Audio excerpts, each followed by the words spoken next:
Russ, thank you very much indeed. The two sets of players are already out. Jamie and I are watching on from our studio monitors in London. We have a match that is being played on what's been a sparkling spring day in Turin. Juventus with plenty of work to do. Finding themselves 2-1 down from that first leg, and it was no fluke as far as Porto were concerned. It was an excellent performance from them, and they thoroughly merited the first leg advantage. But the bottom line is Chiesa's late goal has just given Juventus something to build upon tonight. They line up with Wojciech Szczęsny in goal, Cuadrado, Demiral, Bonucci and Alexandro the back four. Chiesa, Arthur, Rabiot and Ramsey in midfield, Morata and Ronaldo up front. On the bench, Chiellini, De Ligt, McKennie, Bernardeschi, Di Pardo, Dragusin, Frabotta, Fagioli, Kulusevski, and the two substitute goalkeepers are Pinsolio and Gigi Buffon. Porto unchanged from that first leg compared to Juventus' 6 changes. Marchesine in goal, Manafat, Mbemba, Pepe and Sanusi. Pepe getting through a fitness test to play. Corona, Sergio Oliveira, Uribe and Otavio.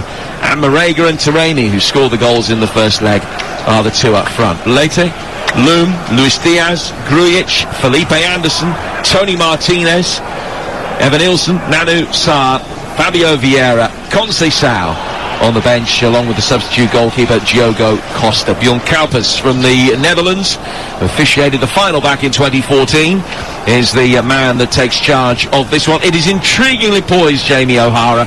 2-1, 1-0 Juventus win tonight. We'll see them through on away goals. Yeah, I think, as you said, Jim, the away goal for Juve is going to hold them in good stead, and they'll be going into this game full of confidence. It's going to be interesting to see how they attack the game. We think Ramsey, we said, was obviously going to play off the left, and Chiesa will be playing up really high. Ronaldo rested at the weekend, and Morata scoring too. So they go into this game in decent form, but Porto are a fantastic side as well, and they've been going well in the league, and they'll be looking to attack Juve. Juve in their traditional black and white stripes, Porto in their change kit of plain dark blue, and they will kick from right to left. We'll keep you up to date with all the goals as they go in from elsewhere. Significant ones just gone in at Fratton Park in League One, where Lee Johnson's Sunderland lead with yet another goal from Charlie White. It's Portsmouth 0, Sunderland 1, Charlie White's 26th of the season. And Sunderland ahead in that 7:45 kickoff. In the Championship's half-time, Queen's Park Rangers 1, Wycombe 0. Dortmund 3-2 up from the first leg against Sevilla. And this one is underway, the second leg taking place in Turin. And it's only a 2-1 Juventus victory that would take this game to extra time. Two new centre-halves, experienced faces both, of course, Demiral and Bonucci, playing at the back rather than Chiellini and De Ligt. And the first long ball worked down the Juventus left-hand side. The offside flag up against Chiesa, who started over on the left, and Ramsey's tucked into a more central position in these early stages, almost playing as the point of a diamond as the ball is worked forward. And the flag up against Chiesa, who is certainly Juventus' danger man in that first leg, has scored that very late and, as I say, potentially crucial goal. Just made his run too early on that occasion. Porto take the free kick, whack it upfield, straight through for Szczęsny, and we're still inside the first minute. 0-0 on the night and 2-1 to Porto on aggregate. Yeah, it's going to be an intriguing start, isn't it?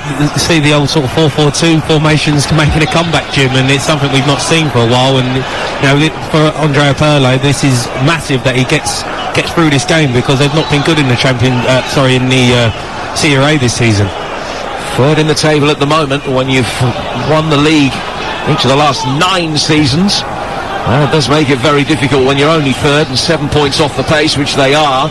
Here's the first shot from Porto coming in from near the edge of the penalty area. Well struck by Uribe, but some way wide with the right-footed volley. And Szczęsny had it covered. Mateus Uribe, who missed the penalty, you might remember, in that Colombia-England World Cup shootout. And he hit the bar with his, and he couldn't hit the frame of the goal on that occasion either. Still 0-0 in the very early stages. The one thing we know about Porto, they're not going to sit back and try and soak it up. It's not in their nature. Conceição will send them out to attack. Yeah, it looks like that one straight away straight from the first whistle. They looked in to play direct, getting after him, and then they get an early chance. So it's been a good start from Porto.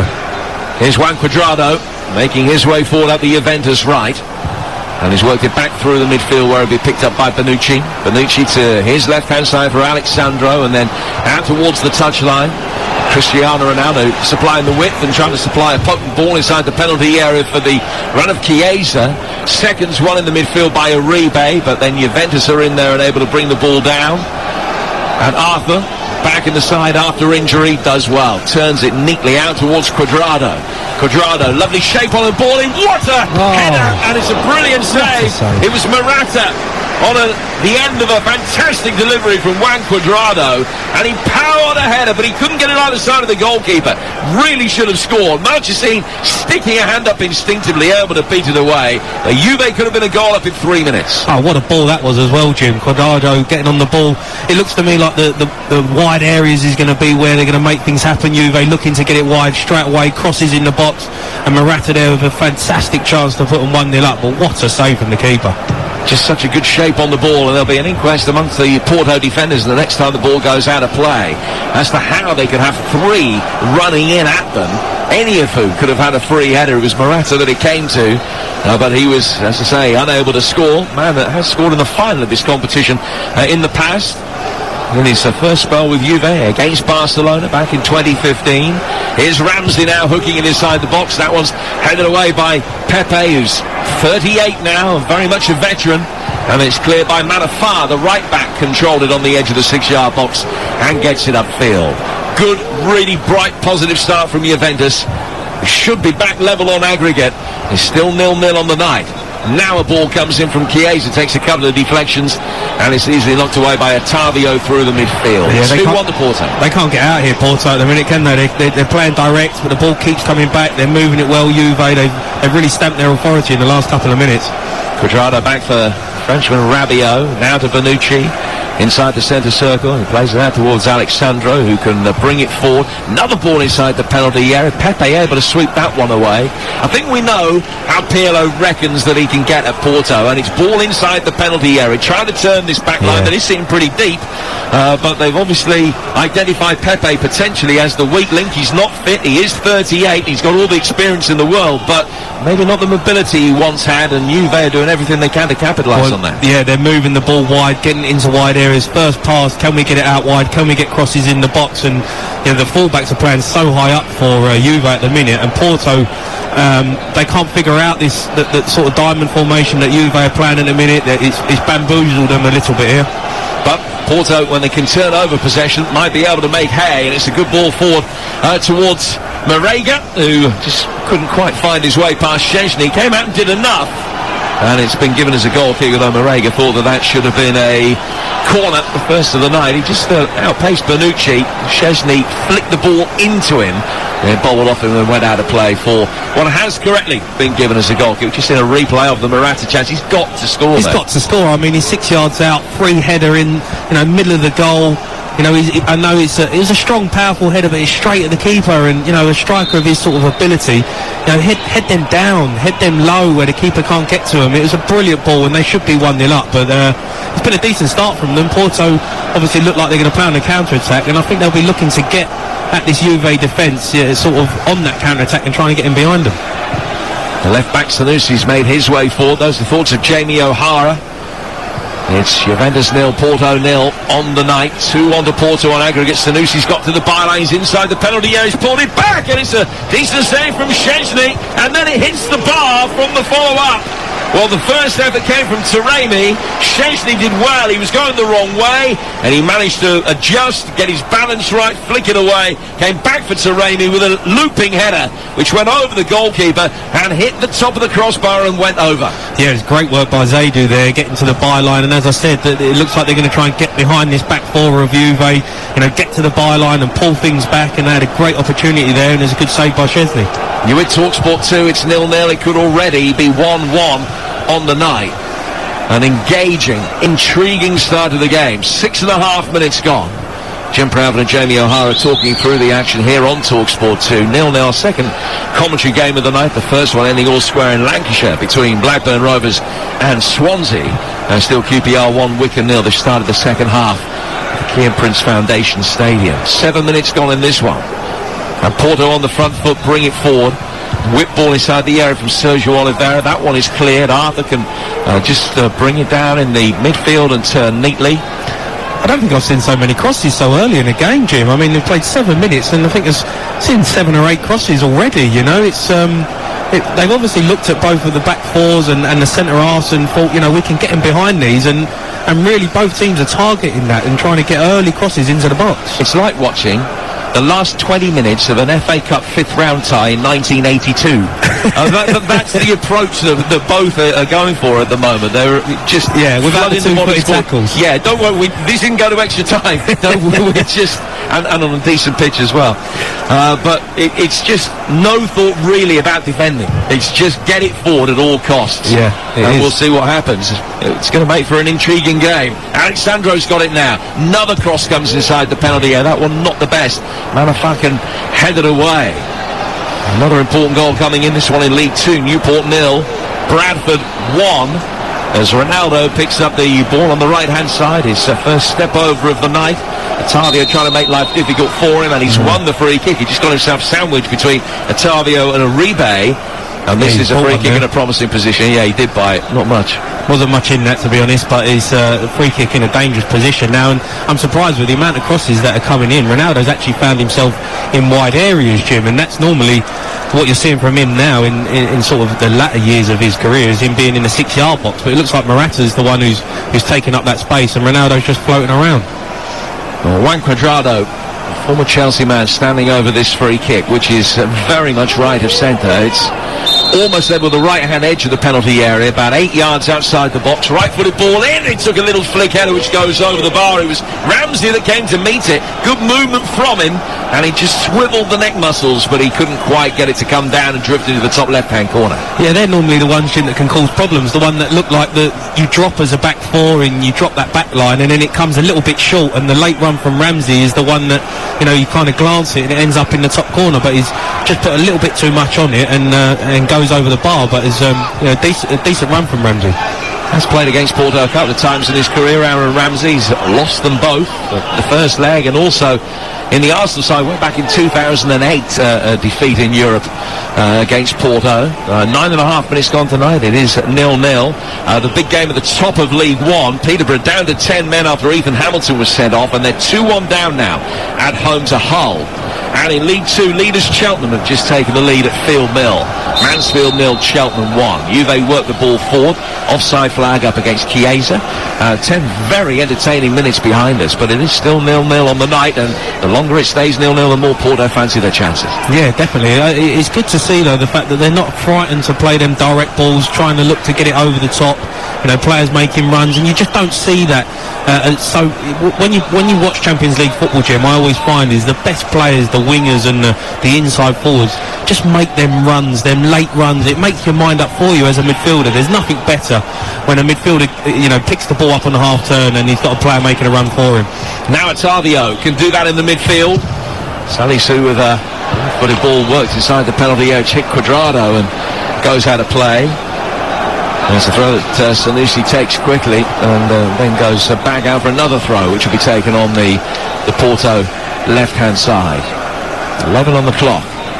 An opportunity to get the bodies forward into the penalty area for the first time. Zaid Sanusi, the Nigerian international, made his international debut earlier this season. He's got a decent long throw on him, and he launches it in towards the corner of the 6-yard box, and it's sliced towards goal by Ottavio after Bonucci's initial defensive header, but he's put too much cut spin on. That's gone well wide, and still 0-0 with 11 gone. Looked like the old Rory Delap one there was coming up for a long throw. You're talking about old FA Cup games. It looks like he's got a decent long throw that can cause problems, and sometimes you don't see that very often in sort of Champions League level, but you can sometimes you can never get it wrong by just sticking it in the mixer. Just didn't quite get that flat trajectory. That's why Rory Delap's throws were so good. They were so good. I mean, they were better than the corners, to be honest. I remember playing against them a few times, and one day Ramos, the manager at the time, he ended up saying to us, don't just kick it out for a throw-in. If you're going down there and it looks like it's going to go out for a corner, don't kick it out for a throw-in, kick it out for a corner, because you'd rather have a corner than him take a throw-in right in your final third, because it was so dangerous. Yeah, good player. Rory Delap, no doubt about that. 12 gone, 0-0. It's Son doing well, of course, in the junior teams of Manchester City now. Liam 0-0 tonight. And you're listening to Juventus against Porto in the Champions League. It's live on TalkSport 2 with Music Magpie, the UK's #1 phone recycler. Get cash for your tech the smart way. Here's Rabiot, former PSG man. PSG in action against Barcelona tomorrow. David Connolly alongside me for that one, which kicks off at 8 tomorrow night here on TalkSport 2. Porto are in possession, their left-back position for the moment, and Pepe will get it clear. Pepe and Ronaldo know each other so well. 324 games together for club and country. But Ronaldo will know the weaknesses. Yeah. He'll be looking at that, won't he, Jim? I mean, if you played that many games together, you're seeing each other week in, week out, playing in training and, dealing with every day, sort of seeing your teammate and the way they play. So he'll know the weaknesses of Pepe, and I'm surprised he's not really playing up against him, because Ronaldo will fancy himself against Pepe for sure. 0-0 in this game in League One. Basement boys Rochdale a goal down at home to Shrewsbury, and in League Two, leaders Cheltenham, who won up at Mansfield, have seen that lead eradicated just a matter of moments later. 1-1 there. Harrogate 3, Colchester 0 also in League Two. And still goalless in the other Champions League game tonight, Dortmund against Sevilla. Dortmund 3-2 up from the first leg and defending that advantage at home tonight. This one, 13 minutes in, 0-0 between Juventus and Porto. They don't have a great record in the Champions League in recent times. Have been eliminated in 5 of the last 6 knockout ties when they've lost the first leg. The exception being at this stage a couple of seasons ago when they came back from 2-0 down in the away leg to beat Atletico Madrid 3-0 here. They were absolutely outstanding that night. They've got possession now. Arthur looking for the ball down towards the right-hand touchline, which is well chested down and brought under control from Cuadrado. Dropped his shoulder, but then couldn't find a way through. And as 2 Juve players go for the same ball, it was Rabiot and Cuadrado. I think they've got the benefit of the doubt in the throw. There were appeals as the long diagonal was worked towards Cuadrado that the control wasn't legitimate, but the replay shows it was on his chest rather than on his upper arm. But the throw has been given Porto's way. 0-0. Yeah, and I mean, that's the great thing for Juve playing this diamond formation. When you've got a player like Cuadrado, who, predominantly was a winger, but is now, been sort of transformed to a fullback, is when you play that diamond and you can get the ball into wide areas, giving it to him, he can put a ball in the 6-yard box from anywhere. So it's a massive asset for them, and they're moving the ball and then looking to get it wide as soon as possible and get them early crosses in. A big goal in the National League. Sutton can go top for the first time all season tonight, but they've just been pegged back to 1-1 in their game at home to Yeovil. Cuadrado goes back to halfway, and it's just played through the midfield by Demiral to Arthur, and now to Bonucci. Demiral's going to be able to bring it forward again.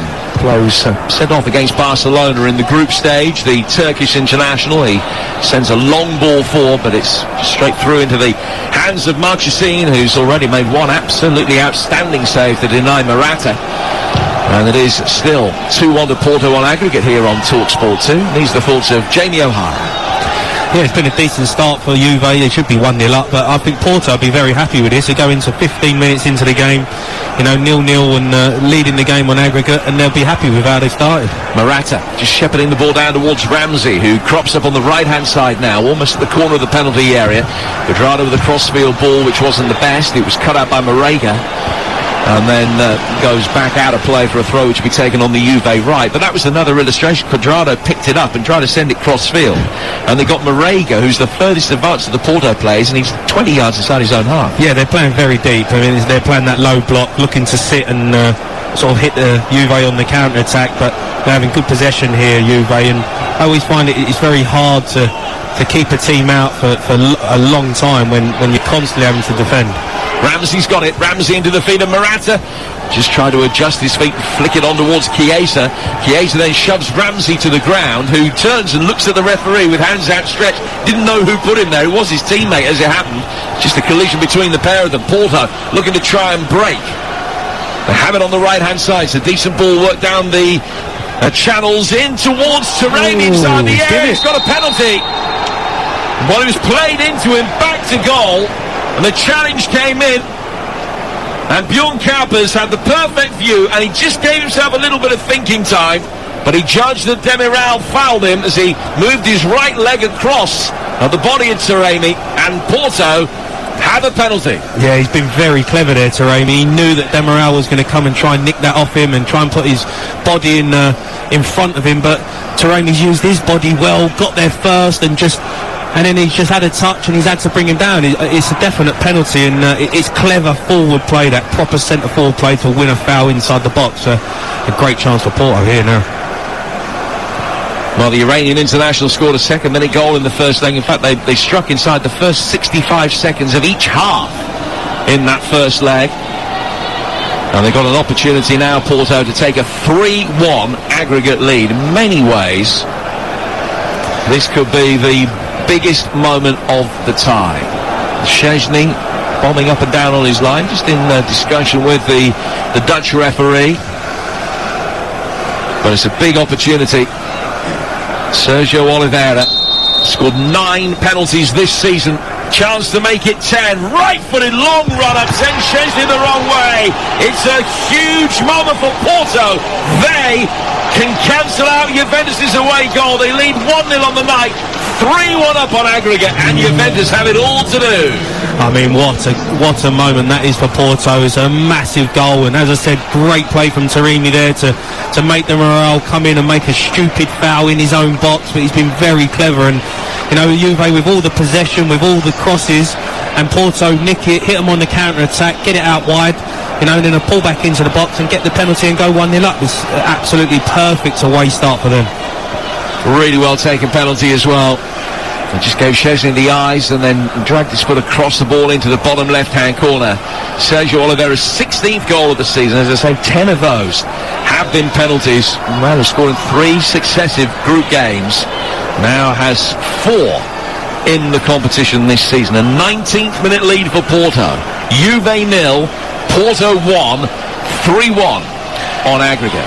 Well, you said, Jim, that you thought this game might go to extra time, and it's definitely going to give Juve now a lot to do. You know, they've got to get 2 now just to take it to extra time, so it's going to be really interesting how they go about it. But it's been a decent start from Juventus, really. They could have been 1-0 up, but Porto sat in, were patient, and looked to hit them on the counter-attack, and that's what when you play with sort of players like Bonucci who are not blessed with pace, and Demiral making silly fouls, all of a sudden you can hit teams on the break and get a penalty like that.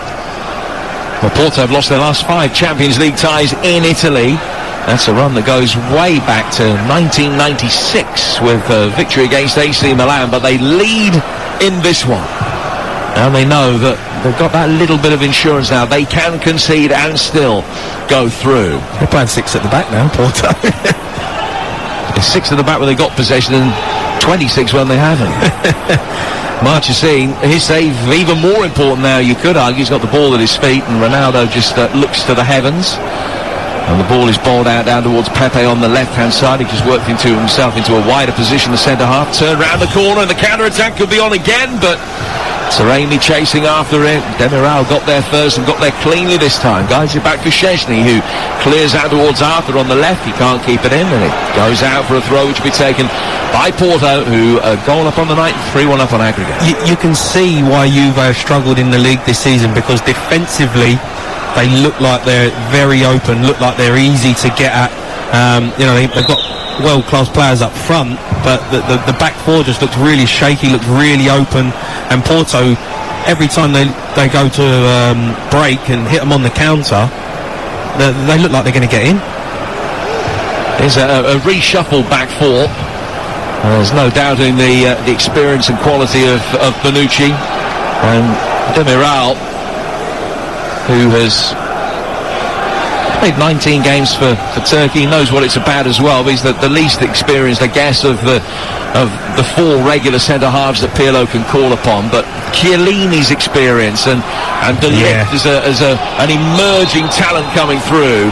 They're undoubtedly missing the pair of them. Demiral is down injured now, and Taremi has caught him, and it's a free kick which will be taken by Juve inside their own half. Sliding change, tried to win the ball, but was miles away from it and took both legs of the Turkish international. I think what you've got as well, Jim, is when you've got Cuadrado and Alexandro bombing on and looking to really get on, they're playing this diamond formation as well. You know, when Porto are winning it and they're getting it into wide areas, and then they're getting forward, it's just Demiral and Bonucci left at the back, and they just look a little bit exposed. Yeah, it's high-stakes tactics from Andre Pirlo, no doubt about that. Here's Cristiano Ronaldo coming in off the right-hand side. We're midway through the first half with Porto leading at Juventus on the night by 1-0. They can hold on there as Oliveira brings the ball forward here towards the edge of the penalty area. Ottavio trying to win the seconds. It was just knocked away, but Pepe stepping up from the defensive line has got there ahead of Morata. Trying to get Porto going down the right-hand side. His ball forward was just too hard for Corona. And the Mexican couldn't keep it in. An opportunity for Juventus to be able to bring it away. Elsewhere in the big game at the top of League One, Hull 3-1 up now at London Road away at Peterborough. Wilkes has scored the third, the leading scorer, his 20th goal of the season, Malik Wilkes. And Mansfield have scored 3 in quick succession to lead Cheltenham 3-1. Here's Morata coming inside the area at the other end. Pepe went shoulder to shoulder with him. And Morata, despite his appeals, got back to his feet, and the referee was disinterested. And I just thought for a moment there that the Dutchman had a big decision to make. Now an advantage is played. There's an opportunity, he's worked way out towards the right-hand side. Alexandro's out of position. It's an opportunity for Corona, but he's driven a low right-footed effort, which Szczęsny can save. Chances at both ends. It's 1-0 Porto. It's a fantastic game. I mean, end-to-end stuff. I think Morata there got himself into a great position, beat Pepe, got himself into the box, and then kind of didn't really know what he was doing with it. It looked like he could have gone down because Pepe was the wrong side of him. He was trying to get back, and I think if he went down, he could have bought a penalty, but then straight away Porto got up the other end. And as I said, they've got so many bodies forward, Juve, that when Porto break that first line with the pass, they're just in on this back four, and they really look like they can hurt them. And now they can bring it forward again with Ottavio. Right-footed effort from him, and Szczęsny dives down to his left-hand side and makes the save.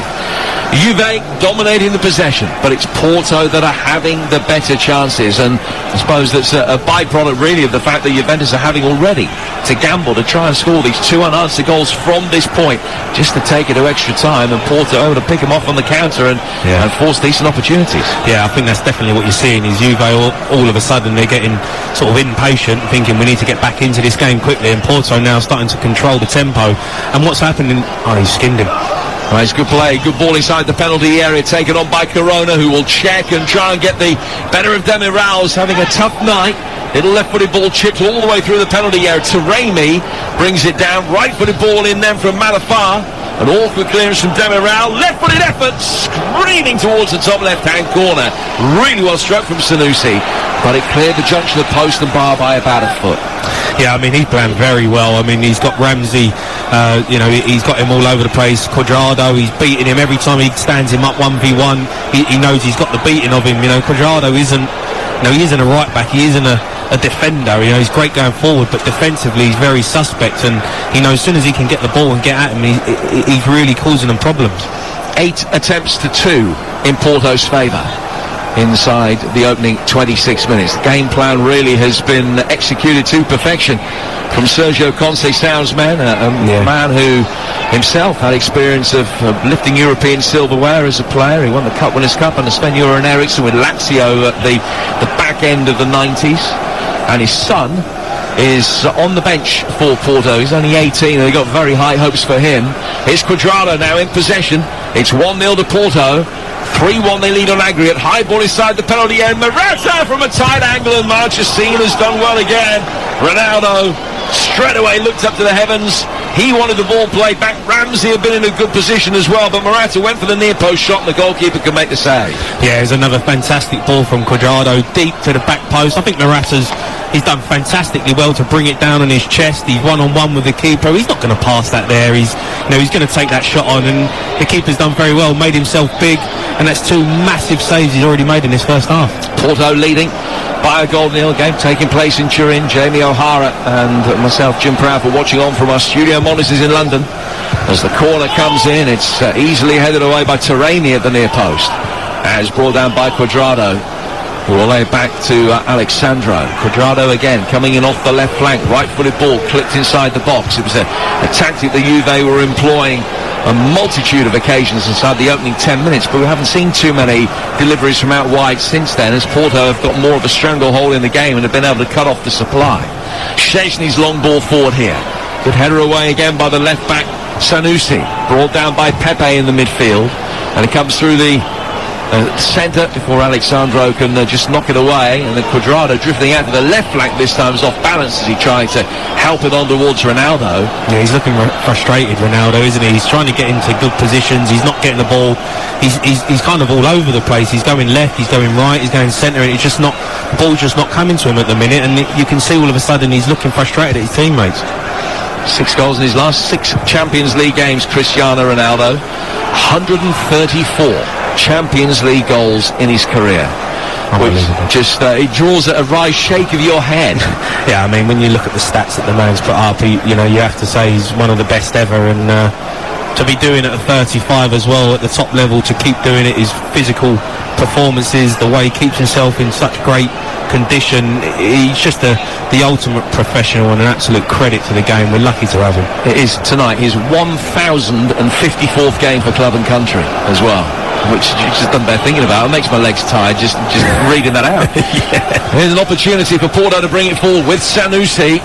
Rabiot has tracked back, but he's lost balance and he's fouled him. He's just held the ball up and held it out to the referee to indicate that he won it cleanly. Then Cuadrado comes and gives him an unnecessary shove, or a little bit unseemly.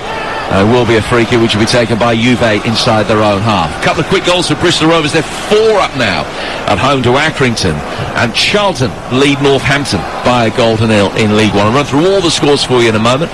We're nearly half an hour in. The other Champions League game tonight still 0-0. Dortmund 3-2 up on aggregate at home to Lopetegui's Sevilla, last year's Europa League winners. And here Juve have possession inside their own half of the centre circle. It's worked to Rabiot, and the Frenchman with black gloves on goes square to his left-hand touchline, where it's poked forward then by Arthur into the retreating Ronaldo. Ronaldo then turns and tries to get on the shoulder of Pepe. Ball inside, doesn't find him. A left-footed volley then comes in after the Pepe defensive header. But it was easily saved. Marchesín diving down to his right-hand side. And Rabiot didn't really get the power that he needed to trouble him. It's still 1-0 Porto. Yeah, I think the deep crosses are definitely causing Porto problems, but it just needs to go a little bit further, when you leave them a bit short, and you can see Ronaldo's making great runs, wanting it to go to the back post so he can peel off and sort of leap above Pepe, but they just haven't quite got it high enough yet. Now it's Ramsey's ball inside the penalty area, chested down beautifully by Chiesa, who can turn. He ends up winning a corner. He's a little bit frustrated, he couldn't do more than that, but his movement was exceptional, his control was neat, but then just after buying himself a yard of space, couldn't match the approach play with a decent cross. Yeah, he got into a great area just inside the box and looking to just kind of pull one back, but Porto got back in numbers and were able to defend it. But I think that's definitely the way to get past this team, getting behind them. So I think I'm right in saying that's the first corner of the night, which is taken short by Chiesa to Ramsey to Cuadrado, then chipped in towards the far post. Pepe with an important header away, and there's a nasty clash of heads which has left the veteran down, holding his face just above his right eye. It was a genuine attempt to win the ball from both him and Demiral. Demiral's okay, he's stayed on his feet, but he's shaking his head vigorously. But Pepe is quite seriously hurt, I think. Yeah, it looks like he's maybe got a cut there on the inside of his eye. He's a fantastic header from Pepe. He's an absolute warrior. Will put his head where it hurts for the team, and it looks like he's just took one after he's headed it, just took one on the side of the face, and hopefully he hasn't drawn blood, but it's great defending.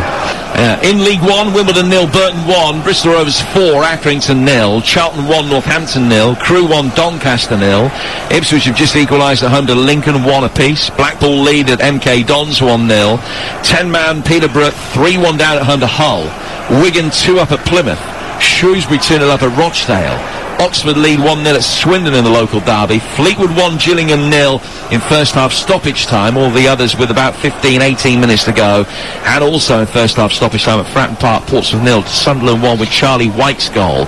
In League 2, these all 7 o'clock kickoffs. Bolton 2, Cambridge 0, Carlisle 0, Grimsby 1, Crawley 1, Salford 0, Forest Green 1, Morecambe 1, 2 of the top 4 meeting there, Harrogate 3 up at home to Colchester, Leyton Orient 0, Stevenage 0, Mansfield 3-1 up at home to Cheltenham, 3 goals in quick succession after Cheltenham had taken the lead. Inform Bradford a goal up at Newport, Port Vale 0, Oldham 0, Scunthorpe 0, Exeter 1, Southend 0, Tranmere 2, And two of the top three in action in the National League tonight. Sutton at home to Yeovil and Hartlepool at Altrincham. And both of those games are one apiece. Hartlepool actually down to 10 men in theirs. And a reminder that the other game taking place in the Champions League at the moment, Dortmund against Sevilla, is 0-0. Dortmund lead that one 3-2 on aggregate. You're listening to Juventus against Porto in the Champions League. It's live on TalkSport 2 with McDonald's McDelivery. Order McDelivery now and get McDonald's delivered straight to your doorstep. Well, Pepe has been plastered up. He's got the elastoplast just down over his right eye. It's the old boxer's cut, isn't it? Absolutely. Just opened up nicely. Good to see that he's back on his feet. They just had to check the concussion protocol, obviously, to make sure that both players were all right. And as soon as the play restarts, he is given permission by the referee to come back on. So we've got 11 minutes to go to half-time. Porto leading 1-0 on the night with the Sergio Oliveira penalty, and they're 3-1 up on aggregate. Here's Jamie O'Hara. Yeah, I mean, it's been a very decent start from Porto. Fantastic away performance. Just got to stop these crosses coming into the box, which is definitely causing them problems, but defended great so far. Cuadrado has it. Ball towards the edge of the area. Here's Ronaldo with a shot on the turn, which may well have been going wide. It was blocked anyway by the former Newcastle defender, Chancel Mbemba. And Porto will be able to bring it away with Corona out towards the right-hand touchline. Back to Corona again. Corona, not quite a panic-stricken 60-yard ball back to his goalkeeper, but he hit it very briskly. But he got it far enough back past the Juventus players to avoid there being any potential of it being intercepted. Uribe's got it, finds Mbemba. They've really settled into the game now, Porto. You can see their plan, you can see the way they want to play the game. You know, sitting in with that low block, trying to hit Juve on the counter-attack, but looking more and more comfortable on the ball. And Juventus just look like they're getting these crosses in, but Pepe's been defending it great so far in the first half, and they just haven't really found that sort of key pass. They haven't really found Ronaldo in a great area where he can really hurt Porto yet. And I think Ronaldo, looking at the way he's jogging around and moving, throwing his arms up in the air, he looks frustrated. Newport have equalised behind the Bradford, one apiece. They have been in decent form at Porto, only 2 defeats in the last 29 games in all competitions. Unbeaten in 16 in the league, unbeaten in 6 in the Champions League, having a loss on match day 1 to Manchester City, but then unbeaten since then, and finished second in the group behind City. They're on the back foot here though, as Juve look for the equaliser on the night. A cross that comes in from Chiesa, far too close for Marchesine, and they are a study of negative body language actually, Juventus, because every time a ball comes in that doesn't find one of the established big hitters in the middle, they're very quick to let him know. And you can see that's probably why they've been inconsistent this season. They look like they're getting angry with each other, look like they're getting frustrated, and they've got to stay positive, they've got to be patient. It's only 1-0, they're still massively in this game, and you've got to believe that the chance is going to come, and not get frustrated with each other when it doesn't come and land right on your doorstep inside the 6-yard box. But you've got to create the chances and keep doing it. Big step for Dortmund towards the quarter-finals. They lead Sevilla by a goal nil on the night, 4-2 on aggregate. And yes, it was Erling Haaland, 30th goal of the season in 29 games in all competitions. Unbelievable. And he's still only 20. He'll be all right. He's going to be the best player in the world. He'll be in the next 4 or 5 years. He's going to go to another planet, another level of what you're seeing from him even now. Yeah, you just wonder how many goals he might end up with over the course of his career. It could easily be north of 500, you would think. Oh, easy. Maybe even more than that. Here's Arthur on the edge of the centre circle, bringing it down and flicking it through the midfield towards Ramsey. And it goes back from him to Demiral, who gave away the 19th minute penalty that Sergio Oliveira has converted. Juventus 0, Porto 1. A statistic comes up on our screen. Porto, at this stage, only now, 37 minutes in, have they completed 100 passes, which makes it sound as though it's been a really ragged performance from them. Anything but. This has been a study, really, in how to play away from home in a Champions League tie defending league. They've been excellent. They've created the vast majority of the opportunities here and have defended very well. Well, you can see why they're unbeaten, right? They are organised, they're solid. There's no gaps in the defence, there's no spaces. They're really sort of defending as a team, and you can see why they're so good and fare so well in their own division, and they're making it so difficult for Juve. Goal back for Accrington and Bristol Rovers, 4-1 they trail, and in the National League, Solihull Moors 0, Stockport 5, as the ball is worked forward. Stockport still with a very big chance of winning that division, which is all tightening up at the top. The ball out to the Juventus left-hand side with Chiesa having an opportunity to try and take on his man, but Corona did well, and he has done on the defensive aspects to his game on the right-hand side of midfield, just sitting in front of the full-back, and he's denied Chiesa, who's the first-leg danger man, too much possession at all, and that time he's won the throw off him, and it goes out of play. Porto in no hurry to take it, now throw it forward. Corona hooks it over his own shoulder, headed down by Alexandro, now to play for another Porto throw. Yeah, it's been a tactical masterclass so far from Porto. You know, they've absolutely nullified Juventus star players. Ronaldo has hardly had a touch, and when he does, he's picking the ball up in areas where you wouldn't really see Ronaldo wanting to get on the ball, and it's been really frustrating for them so far. And that was another case in point, because as he got it, he was much nearer the edge of the centre circle than the edge of the penalty area. Just laid it off, and Sergio Oliveira caught Arthur, and it's a free kick which will be taken quickly by Juve. Worked inside the area, Morata throwing himself at it. It didn't get there, and Bemba saw to that. He did really well, making the covering run across the near post, and he goes out of play for another Juventus corner. 39 gone, 1-0 to Porto on the night. They lead 3-1 in aggregate here on TalkSport 2. I've never seen so many deep crosses in a game, you know. They're really looking to get it in there early. They've obviously studied this and thinking that can be a problem, but Porto have defended it fantastically well so far. I'll come back to that point in a moment. It's going to be a second Juventus corner, and they've got 7 forward to attack it inside the penalty area. Ramsey at the near post trying to draw Marcus out of position. Morata goes in. It's worked short after all of that to Alexandro, and it comes back for Cuadrado. He is onside. Cross takes a deflection. Ramsey picks it up, sets up Arthur via another deflection, and they'll do it all again. It was by no means the most convincing short corner routine you've ever seen, but they have another chance to whip one in this time for the right-hand side. You know what's really interesting there, though? When it went out to the edge of the D, the Porto line and the defence was straight up to the edge of the 18-yard box. Everyone knew their jobs. Everyone knew to get out, and they left 4 or 5 players offside in the Juve team. Is fantastically well organised they are. Forest Green 2, Morecambe 1 in one of the big games at the top of League 2 tonight. Here comes the corner from Cuadrado, and away swinger, headed down, and it's Bonucci that couldn't quite get there to swivel and turn it past Marchesine. It was a really presentable opportunity, but it was the striker's instinct of a centre-half, if you like.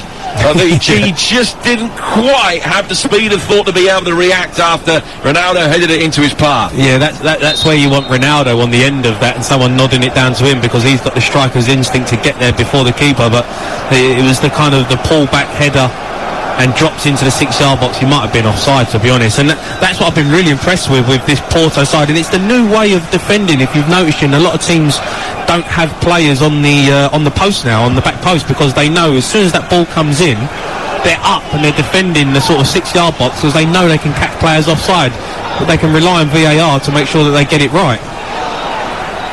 3.5 minutes to go to half-time. There will be a little bit of stoppage time after that clash of heads between Demiral and Pepe. So probably another 2 to be added, I would guess. 5 minutes of playing time remaining. Porto have a player down, injured at the moment, but play goes on. Now it will stop as it was worked forward down towards Cuadrado on the right, and the referee didn't want to take any chances with a player that was down holding his head, whether it is a head injury or not. And the result of that is that the referee has stopped play. And in fairness, in seeing the replay, Demiral caught him on the back, he caught him on the back of the head, he caught him on the side of the face on the way down. I think the referee's got every right and obligation to stop that as Ottavio crumpled to the floor. Yeah, the Juve players are obviously frustrated. They want to keep the game flowing. They're getting impatient. They can see how hard that Porto are making it, but the lad's he's holding his head, he's gone down. You've got to show a bit of sportsmanship there and put the ball out. Cambridge have won back at Bolton, but time running out for them in that game in League 2, and Sutton have been the master of late goals recently in their promotion charge in the National League. Have another. They lead Yeovil by 2 goals to 1, and they will be back top of the table. Torquay have led that division for 4 months, but they'll could be down to 3rd tonight. Had a great season, Sutton. So were Torquay, my team, until relatively recently. Here's Cuadrado. They should be doing well. It's Torquay. Yeah. But we're not. Ball played over the top, and it'll be chased, but out comes Szczesny, volleys it away from the edge of the penalty area, brought down one in the midfield by Rabiot, long ball over the top from him, and then out comes Marchesín at the other end, and just calmly, nonchalantly nods it away, and gets it out of harm's way very easily. Back it will come, though, with Arthur in the midfield for Juve, who are trying to turn the screws. The half-time whistle approaches. Cross comes Sergio Oliveira to cut that out. Player who works so well in tandem with Uribe in the centre of midfield. They've almost got to suck Porto out of that defensive line, haven't they? And then sort of hit them balls, look to get over and behind them.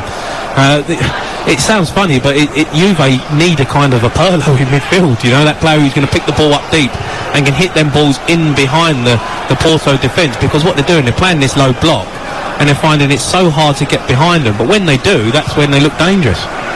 Pirlo, a man who, as a player, won the competition on a couple of occasions, 2003 and 2007 in his days with Milan, when as a Milanista, who was on the other side of the fence from Sergio Conceição, the opposing manager tonight, who was at Inter at the time, and indeed Pirlo beat Conceição in the semi-finals in the 2003 Champions League, when it was a Milan derby.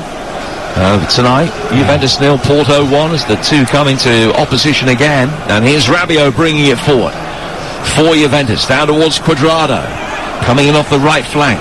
Back towards Rabiot again, clipped inside the penalty area, but the quality of the final ball has not been good, other than that very early Cuadrado cross, which was beautifully placed for Morata. Yeah. They haven't got the delivery right. They haven't, they've got it wrong, and from deep areas, if you're going to put a deep cross in, you've got to make sure that it's finding your man, you've got to make it difficult, get it in behind them, swing balls right into that 6-yard box. It's all too easy for Porto just to defend that 18-yard line and head balls away, and I think they're just getting frustrated with each other, Juve. When I'm watching the players, they're throwing their arms up in the air when they give the ball away, and it doesn't look like they've got so much cohesion as a side. Well, plenty of Beckham-esque deep crosses so far, from not getting even towards the edge of the penalty area before they're launching it in. We're into stoppage time, and there are 4 minutes to be added at the end of this first half. Now, ordinarily in Champions League games, they're very conservative with the amount of time to be added on, but 4 tonight at the end of this first period, and Porto just trying to run the clock down as it's gone out of play. Looking round, who's going to take this throw? Is it our throw, ref? Well, where do we want it taken from? all the old tricks coming out. Well, they're just over 45 minutes away from a famous aggregate win and a place in the quarter-finals, and it would actually be their first ever away win at this stage in the Champions League. They've played 11 games in this round before away from home.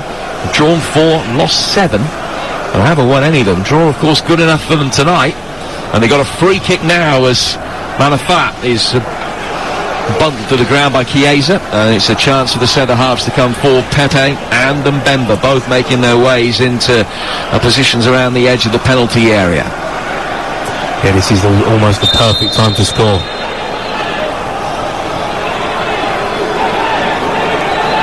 5-4 to attack it. Sergio Oliveira with a disappointing low free kick, which only got about a couple of feet off the ground at its highest point, but they've made a mess of dealing with it. Rabiot will just take control, come very close to running it out of play. His clearance was a poor, back in from Sergio Oliveira, but Szczesny can make a diving save, and then gets back to his feet and chucks it out as quickly as he can to try and get Cuadrado going. Cuadrado's cynically blocked off there by Otavio, and that'll be a yellow card. Yeah, I mean, it was almost like you taking a free kick there, Jim, wasn't it? It was apart from the fact he managed to kick it 15 yards. Yeah, it was certainly the same kind of flight as one of mine. I mean, they've been very good to, wanting to get the ball in the box. Both sides are wanting to get early balls in and get good delivery, but there needs to be a better standard in terms of getting the ball in that 6-yard box. You're talking about Juve and Porto, top sides here, top players playing in wide areas. They've got to find their man. They've got to get it in them areas.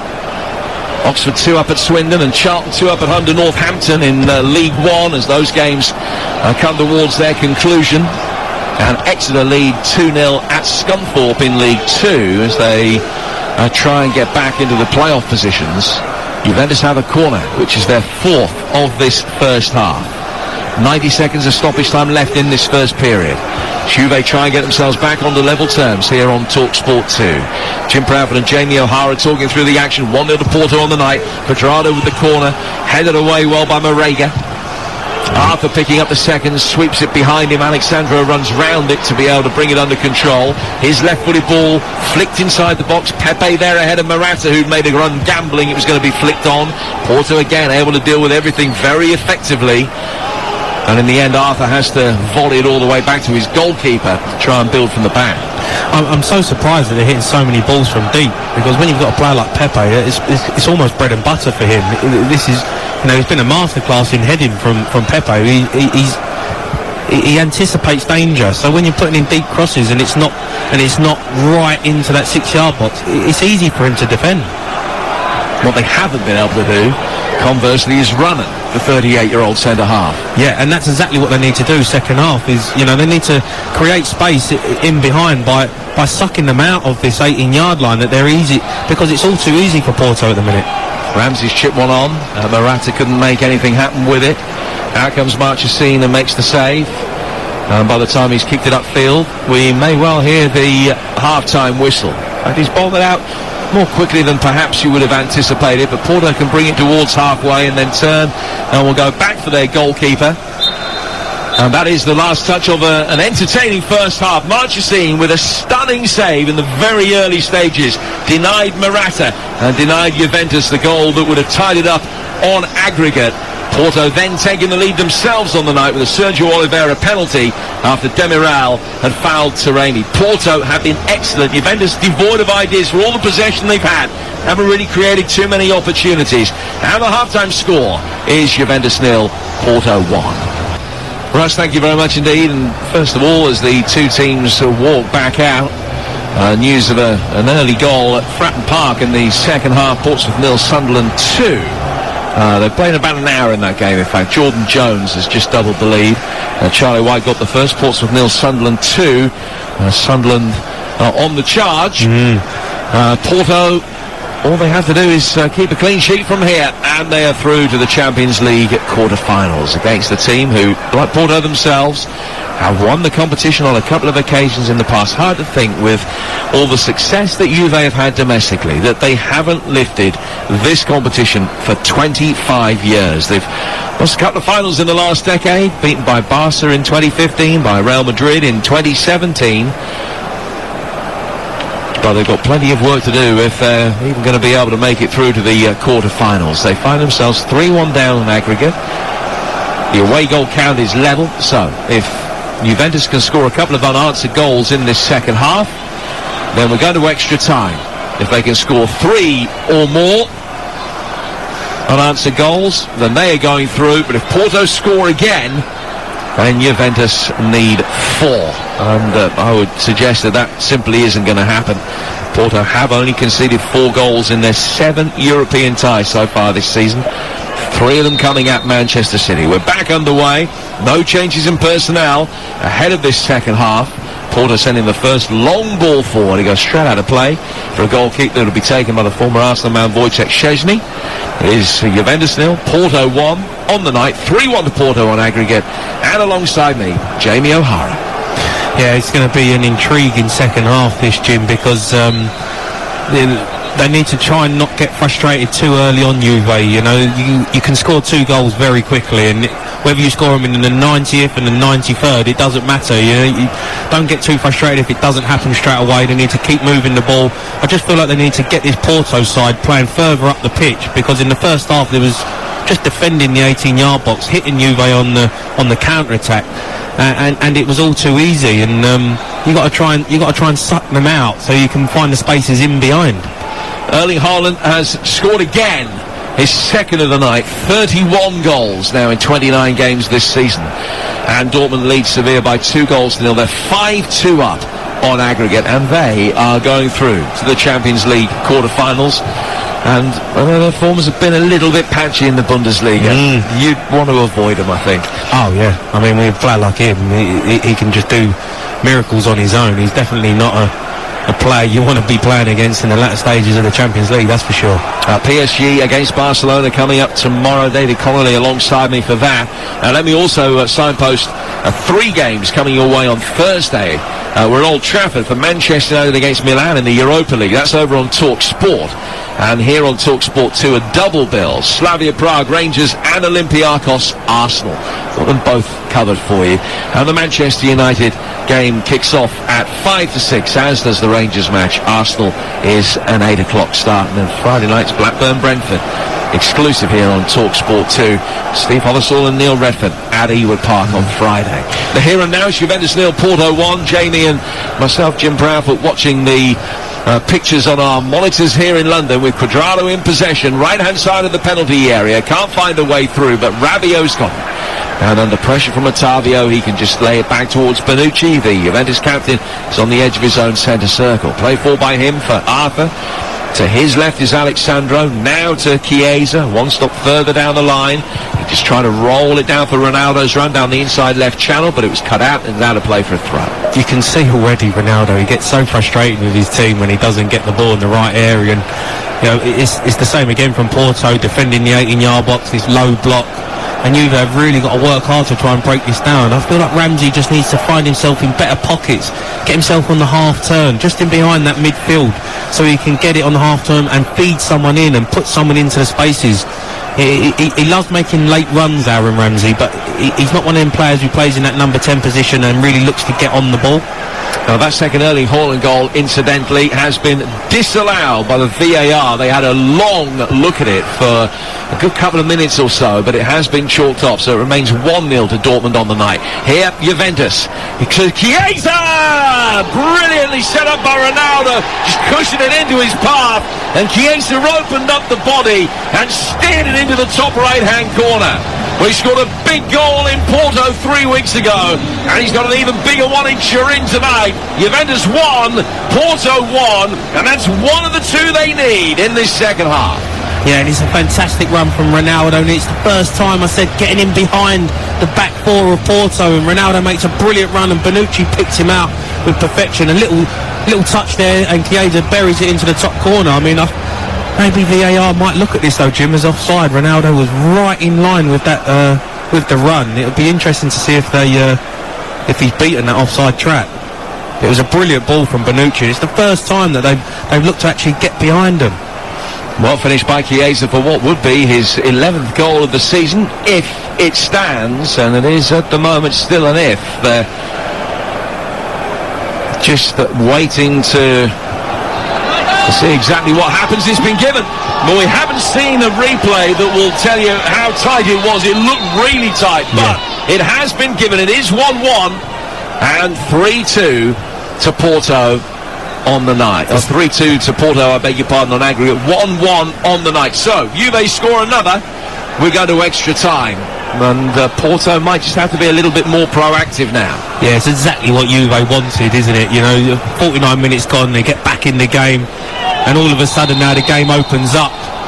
You know, Porto then look to go on the attack, and that's going to make spaces for Ronaldo. That's going to make spaces for him behind, and it was exactly what they needed. Juve get in behind this back 4, make them runs, and Bonucci picking out Ronaldo. He's obviously beat the offside trap to perfection, and that's what they've got to look to do. Be patient, keep moving the ball, and wait for the time to hit that ball in behind.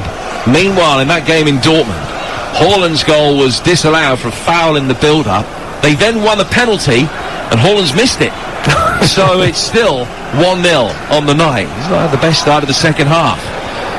With a goal disallowed and a penalty miss in the space of 2.5 minutes. Morata trying to win a corner on the right-hand side of the penalty area, has succeeded. He's played it off Pepe, and Juventus are a different side at the beginning of this second period. 1-1. Exactly, Jim. All of a sudden they're trying to get to the byline. They're trying to get the ball wide and get it down the sides of this Porto defence, and it's a completely different style to how they started the first half with them deep crosses.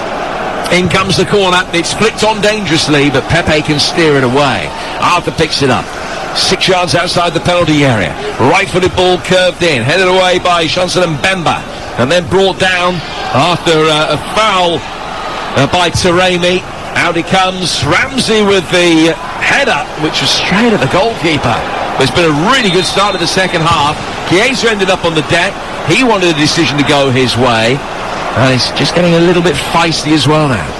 Yeah, Ramsey's actually got himself into a great area there. Ronaldo sucked one of the defenders into marking him, and Ramsey free around the penalty spot, and he's headed it straight to the keeper, but he could have even had a touch. You know, if he knew what was around him in his surroundings, he could have brought that down and had a second one at a shot, but he took it early with the header, and it was straight to the keeper.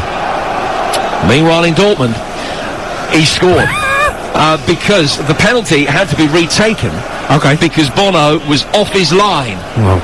And so it was retaken, and now Haaland has found what he's looking for. So now he's having a good second half. Now he's having a good second half, as you say. So he has now got up to 31 goals for the season. Dortmund 2, Sevilla 0. 5-2 on aggregate. This one was Taremi goes in the book for that foul on Chiesa, is 1-1 on the night, and 3-2 to Porto on aggregates. Off Sergio Oliveira now to play for a throw that will be taken on the Juventus left, and it feels as though there's been a massive sea change. I couldn't see Juventus getting back into this game. Now it feels as though there's so much in the ascendancy that they're favourites again to be able to go through, and obviously one more goal only takes it to extra time, but the way they've started this second half, they'll be confident that they might end up getting the job done in 90. Yeah, I mean, it's been a completely different performance from Juventus. They seem a lot more fluid with their passing, the way they're trying to do things. Oh, it looks, he's kicked the ball away here, and well, the referee has been surrounded by Juventus players, and Bjorn Kuipers is just saying, okay, I can make my own decision, and he's just waiting to be in discussion, and Taremi gets the second yellow card for kicking the ball away, and he's sent off. Oh, that's devastating for Porto, because it's so stupid and so unnecessary from Taremi there. He's kicked the ball away after the whistle's blown for just a nothing foul in the middle of the pitch, but gets a second yellow, and that's massive. That's a massive loss for them. Well, the first one was for a foul on Chiesa, and he chested it down, and he just hoofed it away, and as soon as he did it, the Juventus players were straight around the referee and saying that it had to be a second yellow card, and by the letter of the law it is a second yellow card, but it's such a daft way to get yourself sent off. Yeah, it's a rookie error from him there, and he should know better, and that's what you're going to get, especially in Italian football. They'll be looking for anything like that, and he hasn't just, he knew exactly what he's doing. He hasn't just kind of kicked it away 10 yards. He's hoofed it into the stand, and it's really stupid from him to get sent off in such a massive game and such a cheap booking to pick up. Well, it's a different feel to the whole game now. In the first 9 minutes of the second half, Juventus have an equaliser, and now they have a numerical advantage as well. Taremi's picked up 2 yellows in the space of 3 or 4 minutes, and he has been dismissed, and play will resume with the 11 of Juventus taking a free kick inside their own half. It was for an offside, incidentally. It was why the free kick was given, and he just couldn't help himself, just kicked it away. So stupid, and it actually might be perfect. Sometimes this can actually work better for you going down to 10, because it gives you a kind of an excuse to just sit and defend, because you have to, and they can almost defend the 18-yard box now, and Juve have got to be very patient with their build-up now. Don't get frustrated if they don't get a goal in the next few minutes. Just keep waiting for that perfect moment to put the ball in the right area, and it will come. Well, Juventus lost at this stage last season. They were beaten on away goals by Lyon. I mean, it's massive for Moraga now to hold the ball up every time and give his team a breather. And what you need now from your big centre forward is to get your team up the pitch and hold the ball up, win fouls for them, because it's just going to be relentless pressure from Juve now. And they'll push forward again. Chiesa, he's not in it past the goalkeeper. Can't steer it into the empty net, because sliding in Pepe has flicked it into Chiesa, and then he came back off the post, hits Pepe again, and goes behind for a corner. It's a delightful ball from Rabiot there. He's again getting in behind the back four, and Chiesa nods it past the keeper, who's in no man's land, but his head went just a little bit too far, and he couldn't quite get his leg round it to steer it into the goal, and hits the post, but goes out for a corner. All Juventus, in comes the corner from Cuadrado. Pepe heads it away. Arthur picks it up. Takes a step back after bringing it down on his chest. And works it to his right-hand side for Ramsey. Wearing 8, the former Cardiff and Arsenal man. Great ball forward from him. Bonucci bringing it down. Just couldn't quite shuffle it onto his right foot to get a shot in. It hits Pepe. Goes behind for another corner. Yeah, this is relentless pressure now from Juve. You've just got to be patient with it. As I said, keep trying to create that chance. Is going to put it right in the right area, and there's another great ball there. All of a sudden, Juve look to be getting in behind the back four of Porto and really causing problems. Well, Chiesa will be very frustrated with himself that he missed that opportunity. This corner coming in, Ronaldo attacking it, but there was a foul, and it's a free kick which will be taken by Porto. 12 minutes gone in the second half. Juventus 1, 10 men, Porto 1. Sergio Oliveira with the penalty on 19. Chiesa equalising on 49. Taremi sent off for a second bookable offence on 54. We've now played 57. And the clock is going to tick down very, very slowly from a Porto perspective. All the time that it's level, they will just try and waste as much time as they think they can get away with. Very good record, as we mentioned, away from home this season. They've won 12 out of 19 in all competitions, only beaten by Passos Ferreira in the league, by Sporting in the Portuguese Cup, and by Manchester City in this competition. Here's Corona, and he has done well to drive it in off Alexandro, and Porto have their first corner of the night with 58 gone. Yeah, I mean, this is perfect for Porto now, getting themselves up the pitch, and when you plan that sort of low block, even though they've gone down to 10 men, it doesn't really change the plan of how they set up and how they're playing. You know, they're trying to hit them on the counter-attack, and there's still going to be chances to be had. Juve are going to be trying to bomb on and create chances, and there is going to be spaces in behind. Sergio Oliveira will take this corner. A right-footed away swinger, attacked by Marega. Headed away though by Ramsey, and the counter-attack is on, and the black and white shirts will flood forward as quickly as possible, and it's a decent ball from Chiesa. Ramsey chasing after it. Dark blue shirts back to defend. Ramsey's maintained possession, and Porto got a semblance of a defensive shape back. Alexandro plays it forward, flicked round the corner by Rabiot. Cuadrado with a deep ball. Goalkeeper doesn't know whether to come or not. Ramsey attacking it, can't head it back into a dangerous area, and it's gone out of play for a goal kick.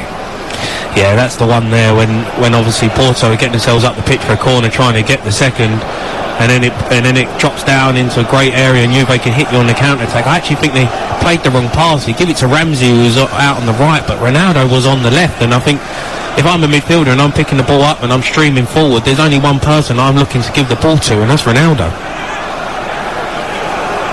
Juventus have a really good record in the big fixtures in Turin this season against top half opposition in Serie A. They are unbeaten at home, 4 wins and 2 draws. Draw not enough for them tonight. They have to win this, but they will feel now that with Porto down to 10 men, should Juventus win it, they will end up going through, even if they have to go to extra time to do it. Alexandro has it. Goal for Juve, and they will put the game in a position that it could go to extra time. 1-1 on the night though. Porto still 3-2 up on aggregate, but they're a man down. Cuadrado with a cross. Pepe steers it away into one of his teammates. It was Ottavio. It hit him. More appeals from the Italian side that they should have had a penalty. They're waved away. Bonucci plays it down to the left-hand side for Alexandro. He will play it forward. Swept inside the area, and again Marchesín didn't know whether to come or leave it for Pepe. And Pepe, who's had that cut above his eye stitched up during the half-time interval, sweeps it away on the half volley. We're just seeing a replay of the Pepe clearance, which went straight into Uribe, and it has smacked him square on the arm. Yeah, I mean, the letter of law now, with the way it is with VAR, I mean, if that's in the Premier League, I think that's 100% getting a penalty. So it looks like they've got away with one there, Porto. But it's interesting to see now Juve with the way they're setting up. All of a sudden, they're trying to hit these deep crosses, and like they were in the first half. They need to be patient. Get it to the byline. That's where you've been getting joy, and then trying to suck this Porto team up the pitch and create the spaces in behind. These deep crosses, Pepe, that's what he wants. That's his bread and butter. They need to just be a little bit more patient with the build-up, I think. Another Juventus corner. Cuadrado with it. It's a deep ball towards the back post. Heading down, it hit the goalkeeper. Flicked back in by Ramsey. High up in the air from Sergio Oliveira. And it'll be volley clear down the right-hand side to safety by Manafar. They have made another change, or a change, should I say, the first of the night. And they've taken Otavio, a midfielder, off, and they've brought on Malang Sarr, centre-half on loan from Chelsea. So they're playing a back five now, just to try and soak it up.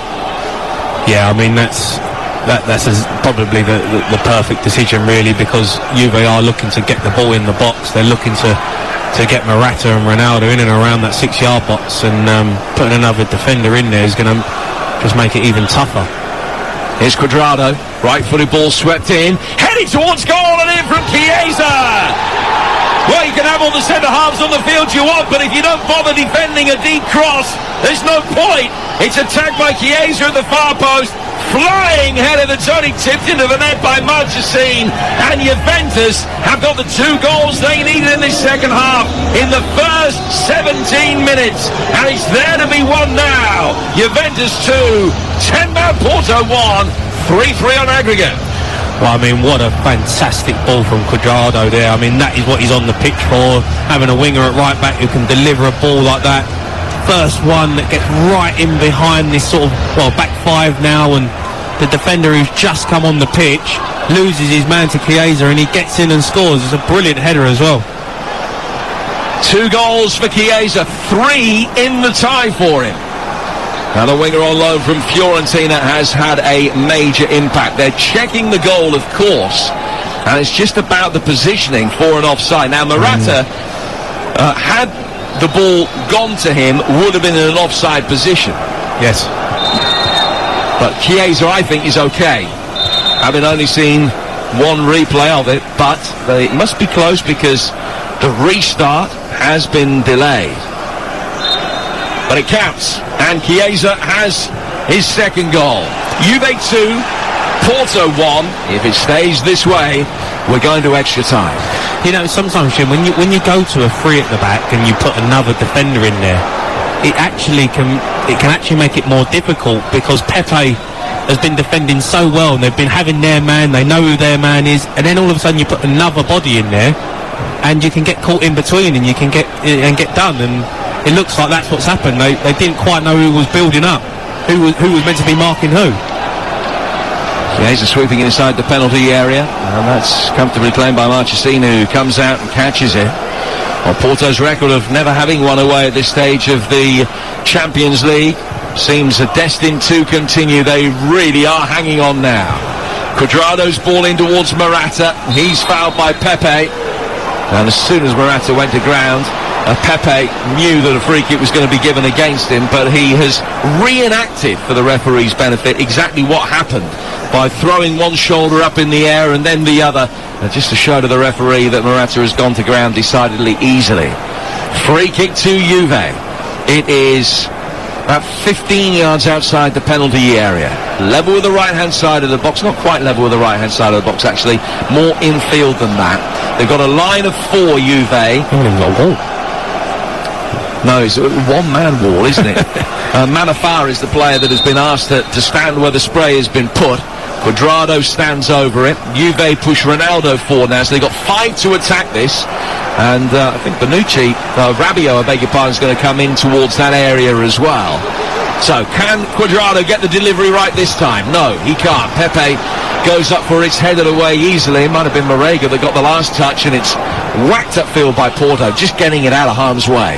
Alexandro fields it, and back Juve will come again. And it feels inconceivable, to be honest, that Porto are going to be able to hang on to this. Ball played inside the left-hand side of the area. Bonucci still forward. Oh, he's done well. He's got past Manafar. Still Bonucci goes for the near post, wins the corner. Well, I mean, he's probably the last player you want who's just beaten the winger to get into the edge of the penalty spot, and he showed that he was a centre-half there, because he had a few options to pick the ball up and pass one to Chiesa, who was making a late run, who would have had a free shot on goal. Just didn't quite make the right decision. Sevilla need 3 goals in their game in Dortmund to get it to extra time. They've scored the first of them, En-Nesyri from the penalty spot. He's 18th of the season. In comes Cuadrado's corner. It's headed away towards the edge of the box. Alexandro trying to win it. And then it's blocked as Ramsey trying to howitzer from distance. Arthur down for Cuadrado again. Cuadrado faced by Manafar. Lays it back for Arthur. Arthur to Bonucci. Bonucci in his second spell with the old lady of Turin goes back for Alexandro, and now it goes to Rabiot, who will bring it forward. You're with TalkSport 2, Juventus 2, Porto 1 on the night. They've turned it around, having been a goal down at half-time, and Porto down to 10 men after Taremi was sent off. First yellow card for a foul, second for kicking the ball away, having been flagged offside, and it's going to be a very costly error, you feel. Juve 2-1 up on the night, 3-3 on aggregate, but Juventus still with a quarter of this second half to play. They score again, they're in the box seat. High ball inside the area, just after an awkward bounce, evaded Rabiot. Flag was up though, and it's a free kick which will be taken by Porto inside their own penalty area. You're listening to Juventus against Porto. It's in the Champions League and it's live on TalkSport 2 in Music Magpie, the place to get great value refurbished phones and tech. Here's Jamie O'Hara. Yeah, I think Juve are doing exactly what their manager would want them. They're frustrating Porto now. They're moving it. They're being patient with their play, their build-up play. They're not just kind of hitting hopeful long balls and trying to score that goal straight away. They're being really steady with their passing, getting it into wide areas and looking to find the right pass. And at the moment, it's relentless pressure from Juve, and Porto find it very difficult to get any sort of foothold in the game. But if Porto can create a set piece, if they can score somehow, then Juve are going to have to score 2. Porto score, we're not going to extra time, whatever happens. Juve would need to score twice. Well, as things stand at the moment, it's all Juventus, and it really feels as though there's only one possible outcome from here, be it through 90 minutes or 120. Cuadrado trying to find a way through, was fouled. He got back on his feet and had the ball at his feet, but the referee has blown his whistle. It was a foul by Sanusi, and it's a free kick that Juventus can work in from a wide position right out on the right-hand touchline, and Cuadrado again is the man that stands over it. So it's the cue for Demiral to make his way forward. He's standing not too far behind Morata, right on the edge of the box. Ramsey making a running towards the near post. Works short this time for Rabiot. Left-footed shot through a crowd of players. Beaten away by the goalkeeper. Ramsey will pick it up, but he's offside as he plays it back to Cuadrado. And it's a free kick to Porto. 69 gone. 2-1 Juventus on the night. 3-3 on aggregate.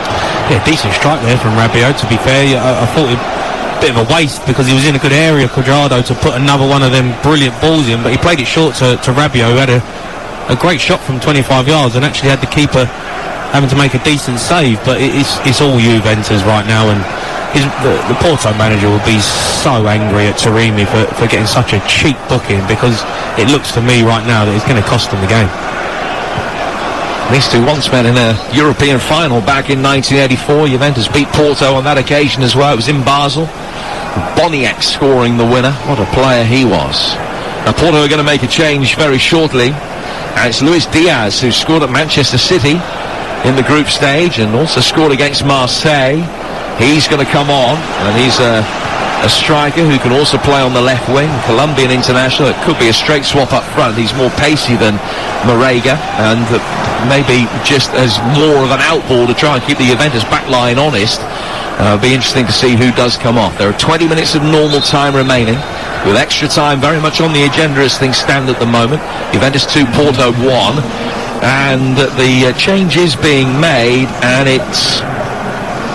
Is it Sanusi who is coming off? It is.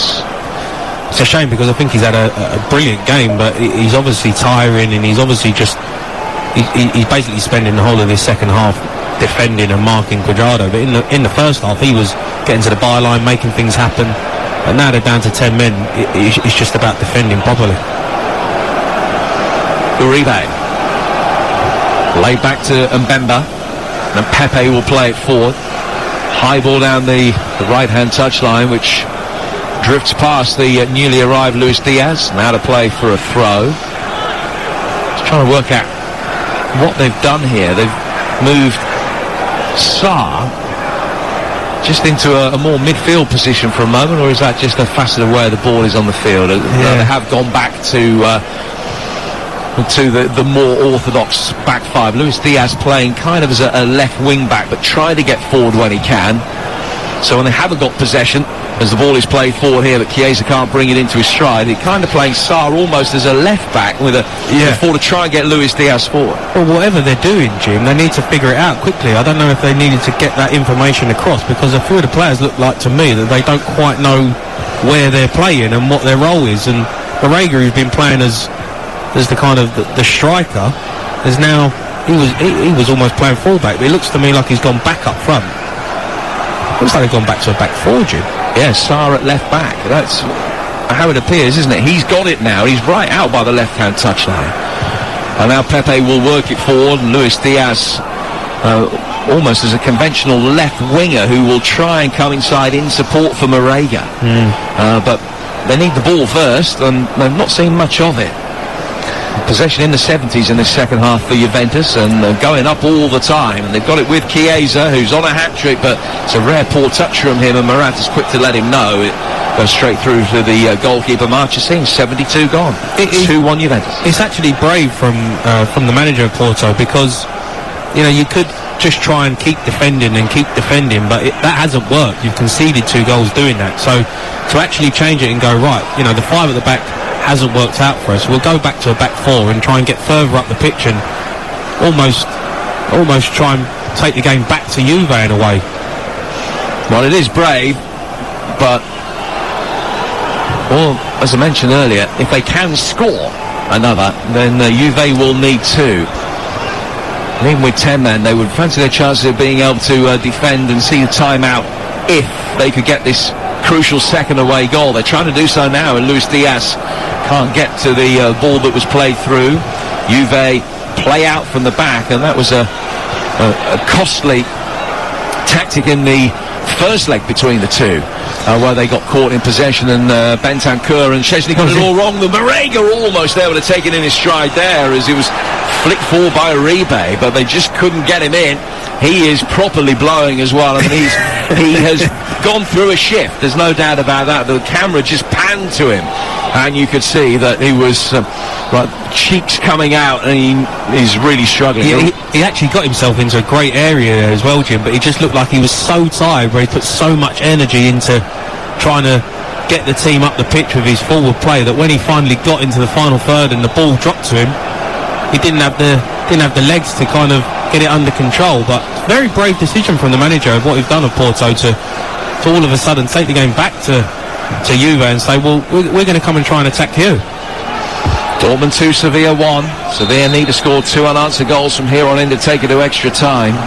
Juventus 2, Porto 1. This one is going to extra time as things stand, and Juventus are going to make a double change. Bonucci's coming off, gives the captain's armband to Alexandro, and Matthijs de Ligt, the Dutchman who's missed the last couple of games with a calf injury, is the man that is coming on. Has played in a European final when he was at Ajax, and he comes on to replace Bonucci. Fantastic talent. And I think it's Weston McKennie for Ramsey, the other chain. Yes, that's just confirmed. So McKennie coming on, and he's good talent as well. The American international can play as a 10. He can play on the left wing. He scored at Barcelona on match day 6 for Juventus, and the former Schalke man, who's in his first season in Turin, comes on with 15 minutes of normal time remaining. Yeah, it looks like he's gone out on the right. And it almost like they've gone to sort of a 4-4-2 here, like a proper 4-4-2 with Chiesa out on the left. So it'd be interesting to see where McKennie picks the ball. Ramsey was probably be a little bit disappointed in his performance again. Didn't quite impact the game like we're used to seeing. It's been difficult though. Porto obviously defending the 18-yard box when you're a number 10 like Ramsey, who wants to get in there, make them late runs, and it's always difficult to try and really get involved in the game. PSG against Barcelona coming your way tomorrow night, with Barcelona 4-1 down from the first leg on home soil. And that's on TalkSport 2 tomorrow. Tonight, 14 minutes of normal time remaining. Alexandro back towards the edge of the penalty area for Arthur. Arthur out towards Cuadrado. McKennie, another aerial target to try and hit in the middle. Cuadrado can't get the cross in, and Luis Diaz sort of that, but Juventus still have possession, and Arthur works it to his right for Rabiot. Rabiot flicking around the corner. Cuadrado disguising a ball back behind square for Arthur as it looks as though he's going to cross it, and then just flicked it back instead. He's got it again now, the Colombian, and again he doesn't deliver a cross. It goes back for Arthur, the Brazilian. Splits the gap between Ronaldo and De Ligt. Ronaldo picks it up, takes the responsibility. Morata chipping it in. McKennie with a looping header, but not enough on it to find Ronaldo, who's free in the middle. And Marchesín can catch it. And Porto are 13 minutes away from getting this to extra time. Yeah, great little play in and around the box. A brilliant ball by Morata to chip it into the 6-yard box. He just didn't quite have enough power. You could see what he was trying to do. It looked like he was almost trying to head it to Ronaldo, who was making the run on the other side of the goal to nod it home, and he just didn't quite have enough power to get it across to him. The keeper makes a comfortable catch, but it's all Juve now, and it's hard for Porto, because they're looking at the game saying if it was still kind of 1-1, Jim, they'd be looking to, like, we can defend and we can try and hold on to it, but at the moment they've still got to go to extra time. That's Jamie O'Hara. You're listening to Juventus against Porto in the Champions League. It's live on TalkSport 2 with McDonald's McDelivery. Order McDelivery now on the Uber Eats or Just Eat app. We deliver. Here's Cuadrado trying to deliver himself. Ronaldo with a header down, and was caught in two minds, I think. He saw Morata out of the corner of his eye coming in, and you'd have put your mortgage on him scoring that, but he's just headed it wide of the far post, splitting the gap between that far post and being able to find Morata. I think you're absolutely right, Jim. He's caught in two minds there, whether to go for a header into the bottom corner or nod it back to Morata, and it looks like he's literally in between. It was a fantastic ball again by Cuadrado, and a brilliant run from Ronaldo, put it right on the spot, and for a player of his ability, he probably should just be trying to head that straight into the top corner. Now, it would have been goal number 666 of his club career. Just the 666. Yeah. 767 he scored in his career for club and country, which is just a baffling number, really. Here's Rabiot bringing it forward. Now, the two games in League One have finished. Victories for Fleetwood as Chiesa tries to make his way forward. Might have been flagged offside. Didn't get there anyway much, as he was out quickly. Fleetwood have beaten Gillingham by 1-0. And Sunderland have won 2-0 at Portsmouth, which is a very impressive result that takes them up to 4th. Hull top after their win at Peterborough earlier. Hull 65 from 35, Peterborough 62 from 33, Lincoln 61 from 33, Sunderland 60 from 33, and then Doncaster 5th, Portsmouth are 6th, and Ipswich are 7th. That's how it's looking in League One after the results tonight. This one with 11 minutes to go. Ronaldo playing it down to Chiesa. Chiesa scored both of the Juventus goals in this second half after Sergio Oliveira's first half penalty had given Porto the lead. Arthur down to the right flank for Cuadrado. Back it comes for Arthur again. De Ligt is bypassed. Alexandro clipping it in. Comfortably caught though by Marchesín. And there are just over 10 minutes of normal time remaining. He's whacked it upfield quickly. Alexandro backpedaling really quickly, did well to make sure that he could steer a header away from Corona. And De Ligt, the Dutchman, at the heart of the Juventus defence, runs round it, picks it up, and gets Juve going again. Now it's over the top towards Chiesa, but he was offside. Free kick to Porto. 80 gone, 2-1 Juventus. You can see Chiesa now, every time the midfielder picks the ball up, he's looking to make that run in behind, and he just needs someone to put it in the right area. And he was frustrated there at Arthur for not putting it on the right spot, because he's got the beating of the right back right now, and he looks to be the one who's really causing problems for Porto. National League result as well. Altrincham 1, Hartlepool 1. It's finished Hartlepool up to 2nd. Sutton, the new leaders in that division after their victory over Yeovil tonight. Juventus 2, Porto 1 in this one. High ball forward. De Ligt heading it back towards the edge of his own penalty area.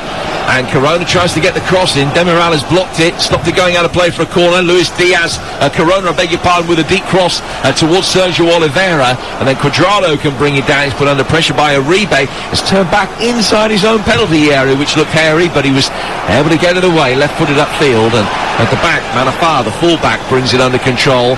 And then Mbemba works it to his left-hand side for Sarr to try and get Porto upfield again. 9 to go. Porto can score an away goal. Then you'd think that another away goal, should I say, you'd think that they would be through, because Juve would need 2, and they wouldn't have much time to get them. As it is, it's going to extra time as things stand at the moment. Porto down to 10 men.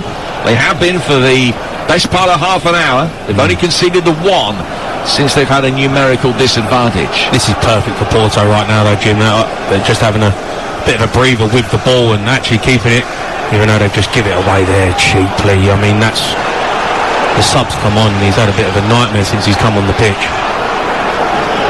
Here's Chiesa inside the penalty area, skipping around the challenge, and it's a good save by Marchesín. Morata then completely misses his kick on the edge of the box. And it'll be knocked away very easily by Sergio Oliveira. 2-1 to Juventus. A reminder that tomorrow night we got more live Champions League action for you here on TalkSport 2. It's PSG against Barcelona. David Connolly alongside me for that. Russ Williams in the chair. Build up at 7 for an 8 o'clock kickoff. And 3 live games for you on Thursday. Manchester United against Milan, live from Old Trafford. That's at 5:55 over on TalkSport. There's a long-range shot comes in from distance. Beaten away by Szczęsny. He's had very little to do in the second half. And Juventus can bring it away. Also Thursday night, a double bill. Rangers at Slavia Prague. Arsenal at Olympiacos. Both of those games here on TalkSport 2. The build-up starting at 5. Ahead of kickoffs at 5:55 and 8 o'clock respectively. But still, the most significant moment of tonight lies ahead of us. This one go to extra time at the moment. Penalties, will have to split them after that if necessary, as Ronaldo takes it on towards the edge of the area, tried to win a free kick, and Corona went hip to hip with him, and that was the invitation Ronaldo needed. Went to ground, but the referee and Jamie don't agree with their assessments of it, and then Corona is physically yanked back to his feet after being on the deck by Alexandro. Yeah, I think Ronaldo's, he's going into a good area there, and it's a foul in my opinion. It's just on the edge of the box. He's carrying the ball and he hasn't won the ball. He's took Ronaldo out, and that's a free kick. Chiesa looks to me like the problem though, doesn't he? I mean, every time he gets it, he's got the beating of the right back. If he can just get that final touch and that final ball, he really seems to be the one that's going to win this game for Juventus. Well, he's got a burgeoning reputation, and you can see what the fuss is about.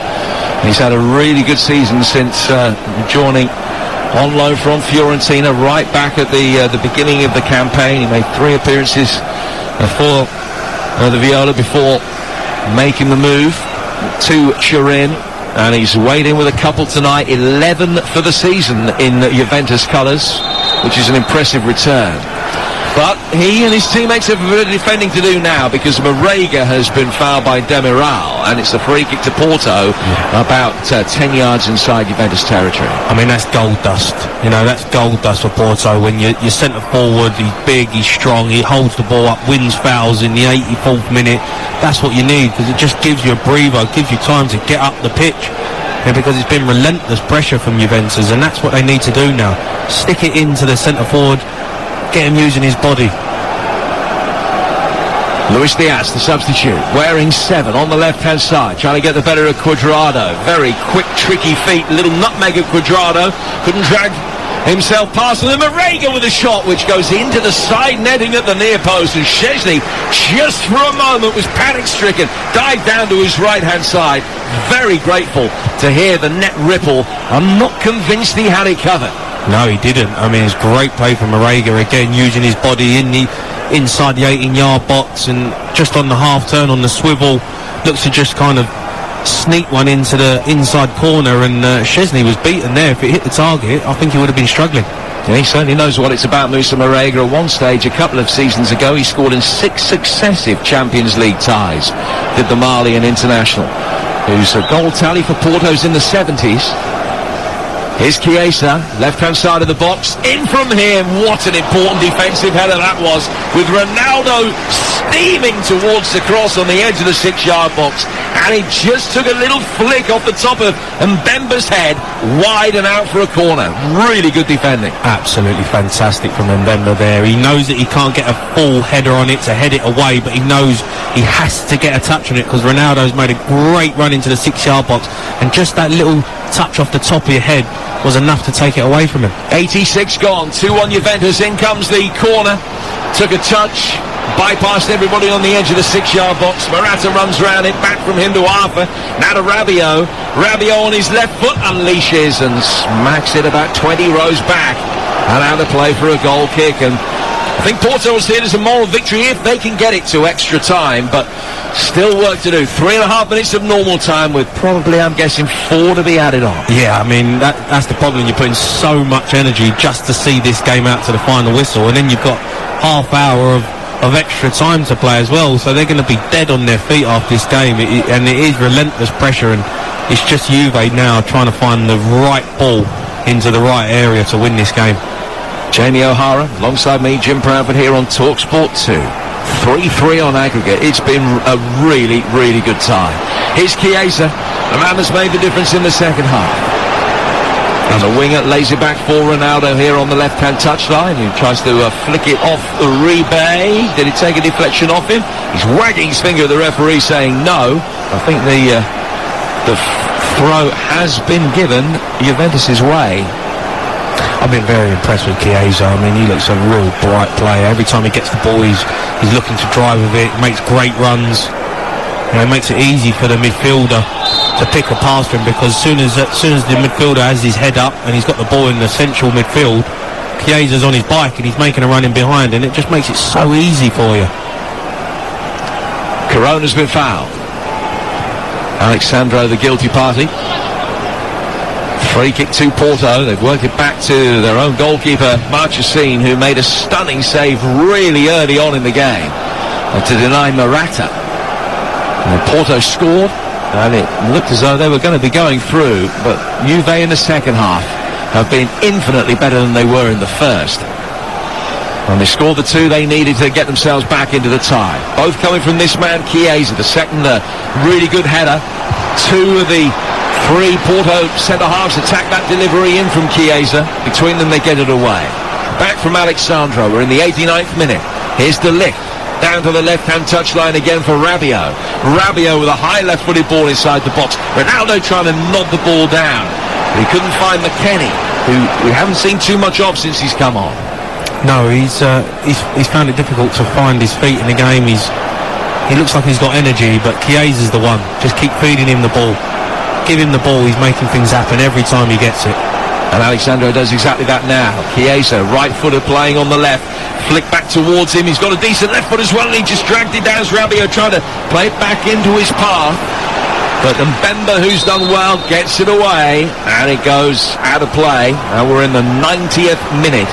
2-1, and another change for Porto. And it's Grujic, the player on loan from Liverpool, who will come on to replace Uribe. So that's a straight swap in the heart of the midfield. Marko Grujic, the Serbian international, sent off at Marseille in the group stage. He's played a couple of dozen games in this loan spell, and he will come on to replace Uribe for the time that remains in the 90, and increasingly likely that we'll have another half hour as well. 2-1 Juventus, 3-3 on aggregate on TalkSport 2.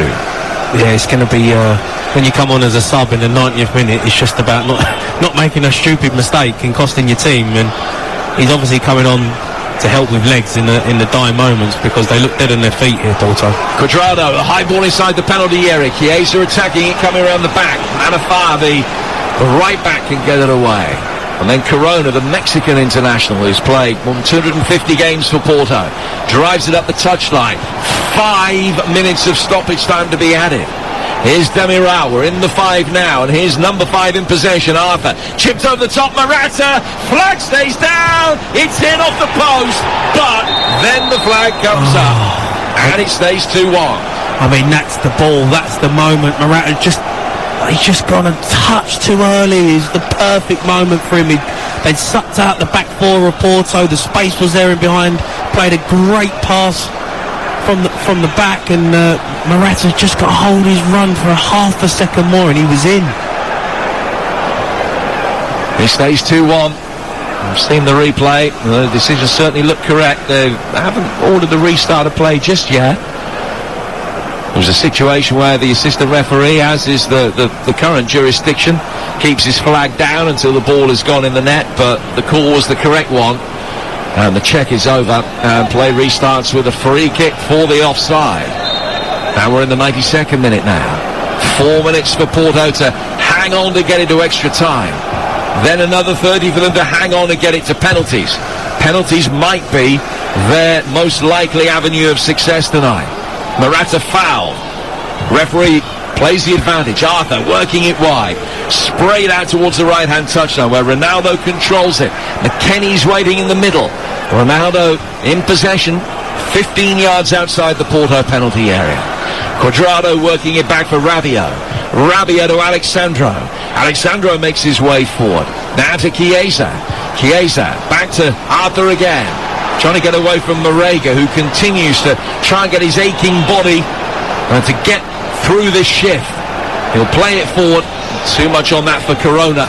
And Rabiot runs around and brings it forward, but Juve only have 3 minutes of stoppage time to score this goal, to get the job done without having to go to extra time. And Cuadrado's got it now. Cuadrado is 15 inside the Porto half. Exchanging passes with Arthur. Back from Cuadrado again. McKennie making a run towards the corner of the penalty area. Morata did as well. Work back the other way towards Rabiot. Rabiot to Chiesa.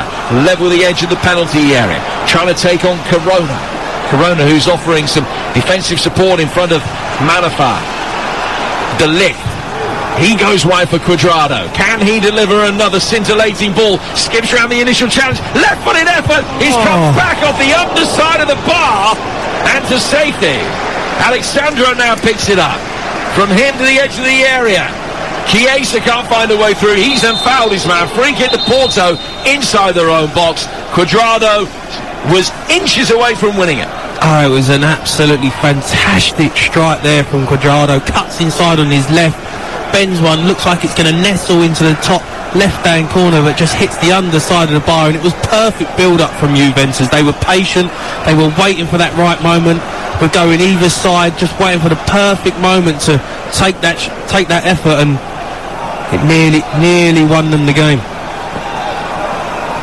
And then from the resulting passage of play, Chiesa fouled Grujic, and he's been booked for that. Now we're just having another view of the Morata offside, and it was much closer than I thought. They had to get the 3D lines out. Yeah, it looked like the back foot of Pepe was really tight for Morata's run, but I mean, it's always difficult with them lines, isn't it? Well, in the 7th minute of stoppage time, Sevilla have scored again. It's not enough for them.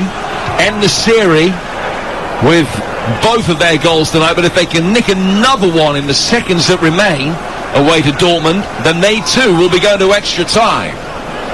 This one set to go to extra time unless Juventus can win it right at the death, and they have a corner conceded by Pepe, who thought that he was having his shirt pulled by Morata. He may well have had a case, but a corner has been given as it's come off Luis Diaz. Yeah, brilliant there from Morata though, just to win a corner in the dying moments, just to give you one more chance. Welcome to listeners joining us from TalkSport. Here on TalkSport 2, it's 2-1 to Juventus. We're heading to extra time unless Juve can score from this corner, which has been cleared. But for the next passage of play, Arthur will work it back out towards Cuadrado. It's 2-1 to Juventus, 3-3 on aggregate, 15 seconds of stoppage time remain, and a loose ball across the midfield from Juve. I'm sure will ensure that Porto can get it to extra time. Jamie O'Hara's with me. It's been some second half. Oh, it's been fantastic from Juventus. Come out like a different side, playing on the front foot, looking to get behind this Porto side, and then the cheap booking from Taremi to make Porto go down to 10 men has absolutely killed them, because they've just had relentless pressure from that moment. And Juventus have been by far the better side in this second half. Still time potentially is Cuadrado, who hit the bar not too long ago. Whacks across in.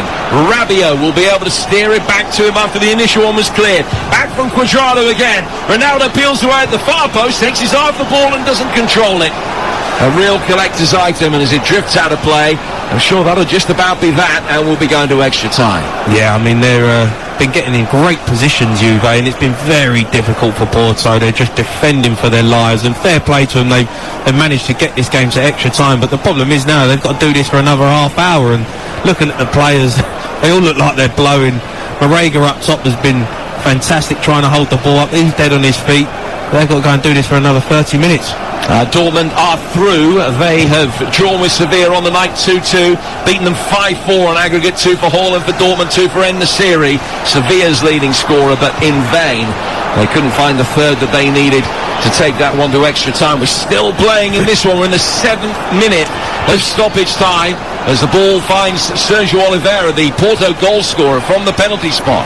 Back from him through the midfield. Jim, does he know that he needs to blow the whistle for full time, or are we just going to carry on? And Porto are desperately hoping that they can just make something stick, because if they score now, they have won. But the Dutch referee, Bjorn Kuipers, puts the whistle to his mouth and signals that that is the end of the 90 minutes. So, 2-1 to Juventus after Enrico Chiesa's double strike in this second half. We're heading for extra time. If you're listening on TalkSport and you want the extra time, then it is on TalkSport 2. All you have to do, download the TalkSport app, and you can easily swipe across to keep abreast of everything that is going on. Jamie O'Hara alongside me, Jim Proudfoot, for extra time over on TalkSport 2 very shortly. This one's finished. Juventus 2, Porto 1, 3-3 on aggregate. Russ, thank you very much indeed. While the referee is just speaking to the respective captains, Alexandro, who's got the armband now, the Bonucci has gone off, and Pepe. 2 15-minute periods ahead of us. Juve with the ball at the start of this second half will be kicking from left to right. They're black and white striped shirts, and Porto in very dark blue. Their change kit, and they will be desperately try to hang on. Yeah, this is going to be a tough half hour for them. They know that as players. They're going to really have to dig deep, find every ounce of energy that they've got to try and get this game to penalties or try and nick one late on. But it's going to be the same as it was in the second half, really. It's going to be relentless pressure from Juventus. Ball comes off McKennie and goes out of play for a goal kick, which will be taken by the Porto goalkeeper Agustin Marchesín, who won the Copa Sudamericana with Lanús in his native Argentina earlier in his career. Very much established as Porto's first choice. Playing at the end of the ground where he made that stunning early save. Clears it upfield, McKennie wins it, takes it down towards the right-hand touchline, and then briskly knocks the ball back in field for Morata. Rabiot plays it forward. It hit the referee. Porto are in possession, and because it hit the referee, it's an obligatory drop ball, and it'll be just presented back to Porto.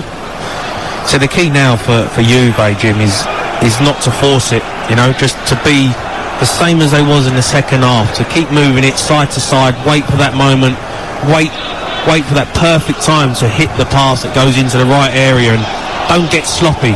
You're going to have time on the ball. You're going to be able to have time to see things happen.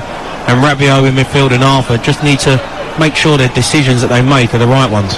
One stage, the shot count was 8-2 in Porto's favour. In the second half, it was 12-2 in Juventus' favour. Obviously, that's a byproduct of the fact that Porto are down to 10 men and have been since 9 minutes into the second half. Ball worked forward by Porto down the left, where Corona tries to link up with Luis Diaz. Cuadrado thought he was fouled. The old pros trick, threw himself to the ground, handled the ball to force the referee's mind, and the referee put his whistle to his mouth and said, yeah, okay, free kick for the handball, and Cuadrado gets a yellow card, and because of that, he'll be suspended for the first leg of the quarterfinals if they go through. He might actually, looking back at the replay, have a flailing arm towards Corona, and he might have got the booking for that rather than for throwing himself on the ball and handling it. But the bottom line is he's got a yellow card and he's given away a free kick, which in the third minute of extra time Sergio Oliveira stands over. And set piece is surely going to be Porto's best chance. Right-footed ball is a really poor one, headed away easily by McKennie. High ball then forward towards the edge of the box. Juve can deal with that one as well. Clip back in. Szczęsny comes out and takes it off the head of Grujic. And then we'll try and get the ball upfield quickly. 2-1 to Juventus, 3-3 on aggregate in extra time. Oliveira, he'd be really disappointed himself. He's had 2 perfect positions at free kicks to put great balls in, and he's hit the first man both times. And as a player, if you're a specialist at this level, when you're taking free kicks, you've got to put it on the money. Cuadrado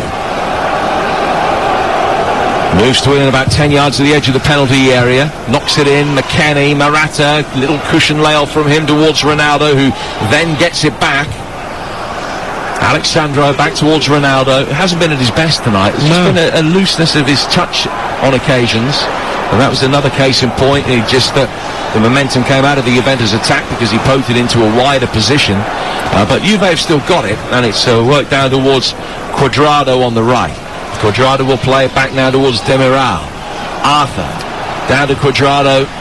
Cuadrado looking up, surveying his options, doesn't deliver first time. Morata wanted it into feet. He's played into a more central area instead, which is half cleared. McKennie, then for Chiesa. Chiesa, Cuadrado, level with the edge of the penalty area. Right-footed ball in from him, which is headed high up in the air by Manafar. Then a little shove on the edge of the box. McKennie bringing it down, getting a right-footed shot in on the turn. That hit Mbemba.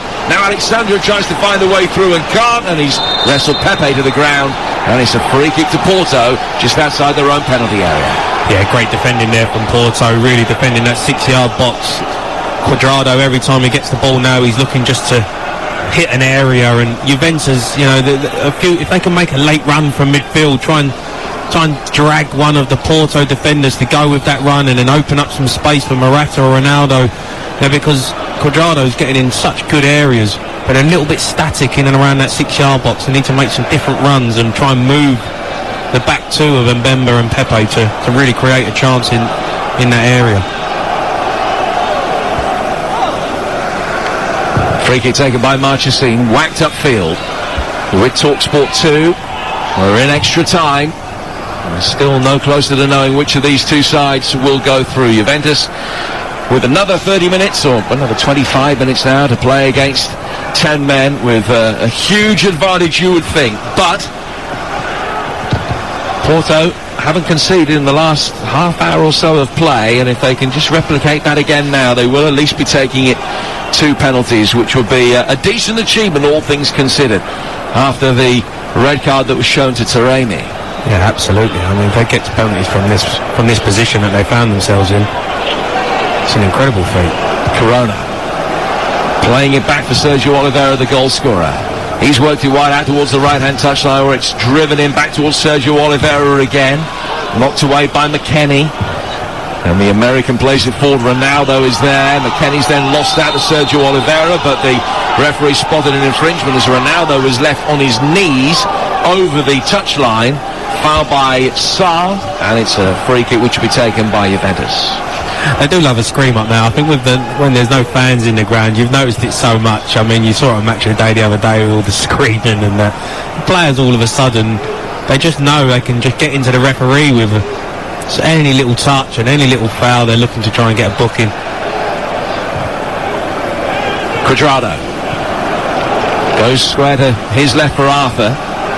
Arthur drops his shoulder and is able to play it forward. Can't get the return ball though from McKennie. And Pepe will certainly be feeling the pace now at the age of 38 and only just back from injury. In fact, he's just signalled over to the bench right on cue that his race is run and he's done.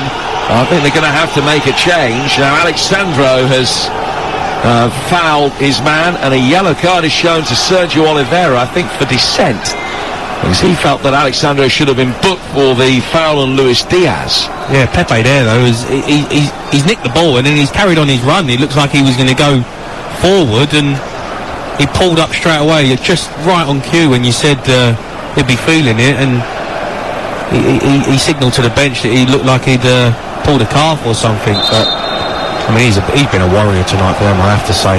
The age that he is, and to be still performing at this level, and really truthfully, he's kept Ronaldo quiet.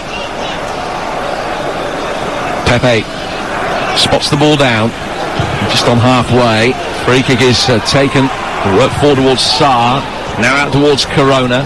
Corona can't find a way through as he gets towards the byline. Has he won a corner?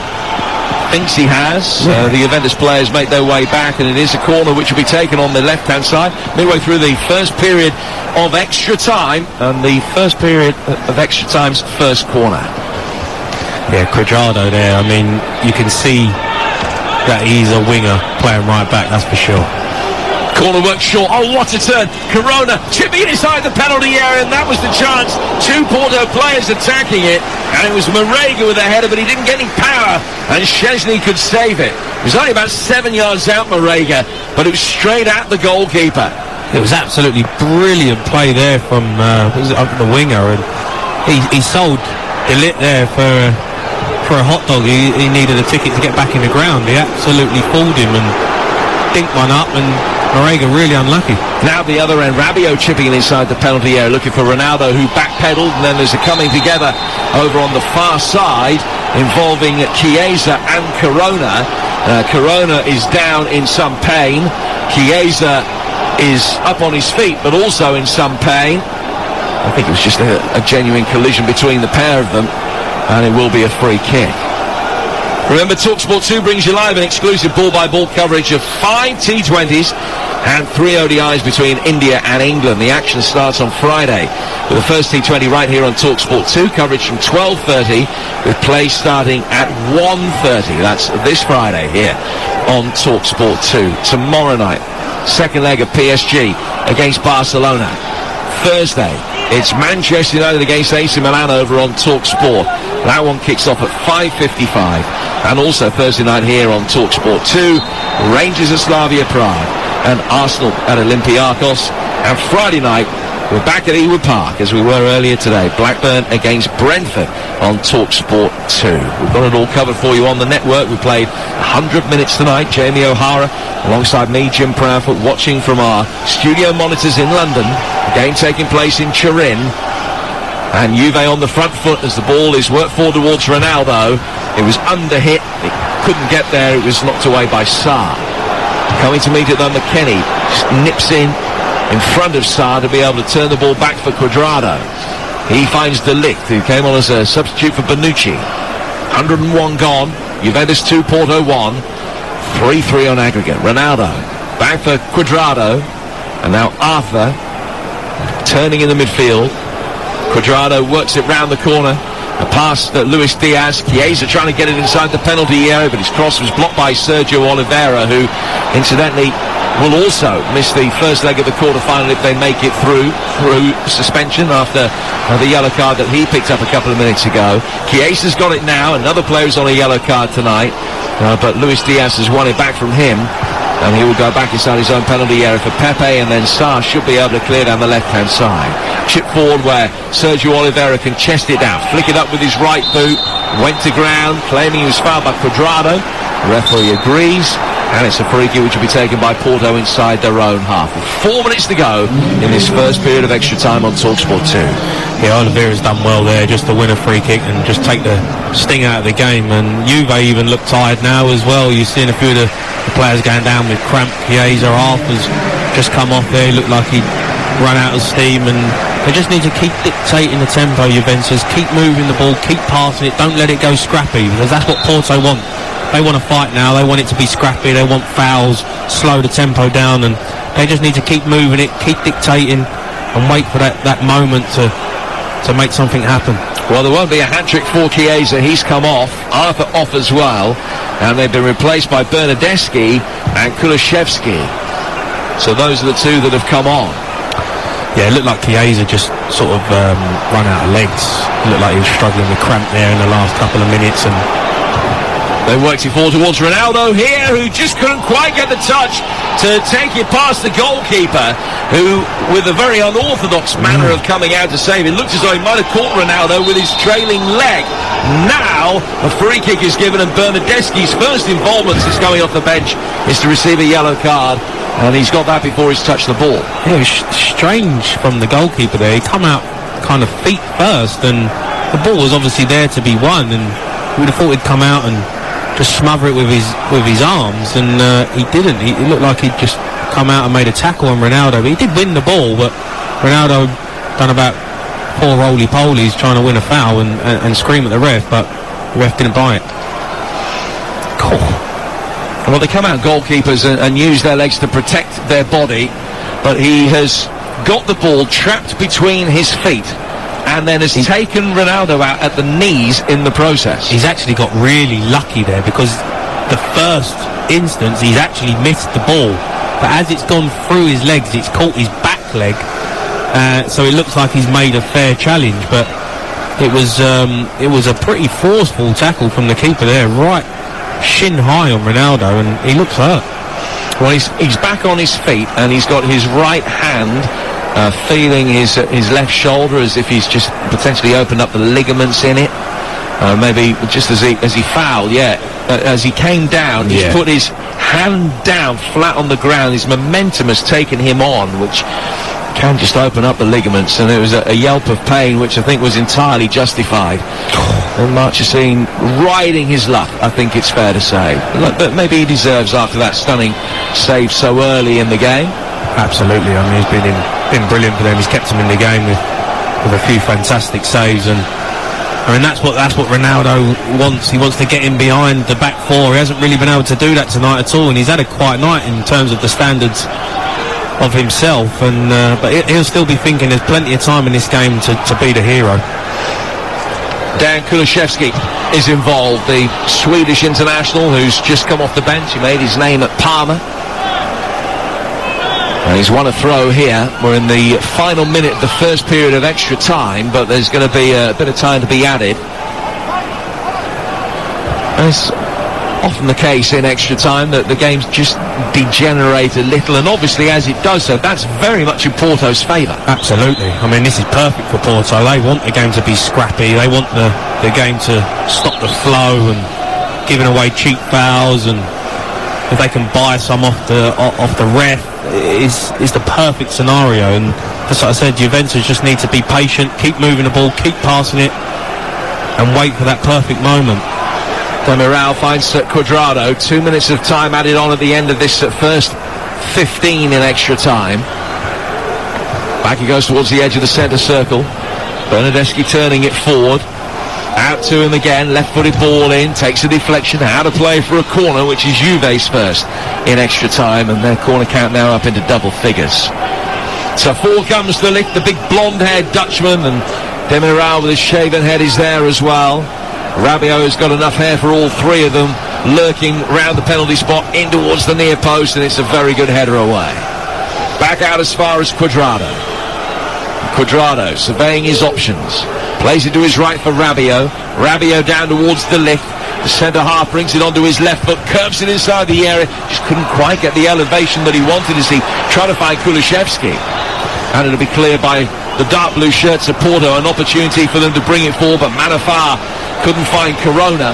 A fair few on this Porto team now that look tired. Yeah, it's getting tough for them now. It's relentless pressure from Juventus. Bernardeschi working it wide. Good movement off the ball from him. Ronaldo couldn't supply him with the return pass, and it'll be cleared. He looks tired as well, Ronaldo, doesn't he? His touch and his legs. Looks like he's really struggling to get it out of his feet like he normally would. Well, he is 36. He's got a lot of miles on the clock and was left out at the weekend just to get him as fresh as possible for tonight. Yeah, I think you definitely have to protect him. You can see that. He's not going to be the player he was when he was sort of 28, 29. But he's still got that deadly finish in him. But Porto have dealt with him well tonight, I have to say. Ball of Kulusevski, and it's out of play for a Porto throw. And they're in absolutely no hurry to take it. Sergio Oliveira came to meet it. It was thrown over his head by Corona. Back towards Sarr. Pepe flights it forward. The 2 minutes of time at the end of the first period of extra time are up, and the two teams will turn around with no further addition to the scoreline. So we're 15 minutes away now from a penalty shootout, Jamie. Yeah, I mean, there was a scrappy sort of 15 minutes there, I thought, for Juventus. Perfect for Porto. You know, that's what they want, cheap fouls and slowing the game down, and they couldn't really kind of dictate the play, Juve. It was, in the second half, they really were moving it quick, too tight, passing it, getting it wide, looking for openings. But that first 15 minutes there, it was quite scrappy, and I think Pirlo will be saying to them, just, you know, dictate the game, keep it moving. We don't need to create 10 chances. We just need one or two real openings, and when you've got players like Ronaldo and Morata on the pitch, they'll put them chances away. Yeah, chances few and far between in extra time, just the one for each of them, and I think that'll be a frustration for Pirlo, that in that first 15 minutes, not a single shot on target to be able to work Marchesine. He did have that nervy moment where he came out and fielded a through ball by the skin of his teeth, getting there ahead of taking Ronaldo out at the knees. Yeah. But 15 minutes to go, and it's still 2-1 to Juventus on the night, 3-3 on aggregate. As well, you got to look at it, they put a lot of energy into that second half, the players of Juventus. You know, they were really going after it, trying to win the game, and didn't quite get it over the line. And then you've got to go another half hour, and as much as Porto were knackered in that 15 minutes, it looked as well like some of the Juve players had just run out of steam. And he obviously took Chiesa off now, and Cuadrado wasn't sort of marauding up and down like he was in the second half, and even Ronaldo looks tired. So you've really got to dig deep to find a moment, and this is where the real star players produce something special. So 15 minutes for either of these two teams to be able to get the job done before they have to go to penalties. You're with TalkSport 2. And a few discussions just going on. Another change is going to be made, is it, by Porto? Yeah, Maraga's coming off. And it's the former West Ham youngster, Tony Martinez, who's going to come on. The young Spaniard who made 3 appearances for the Hammers. Porto signing from Famalicão, where he scored 14 goals last season.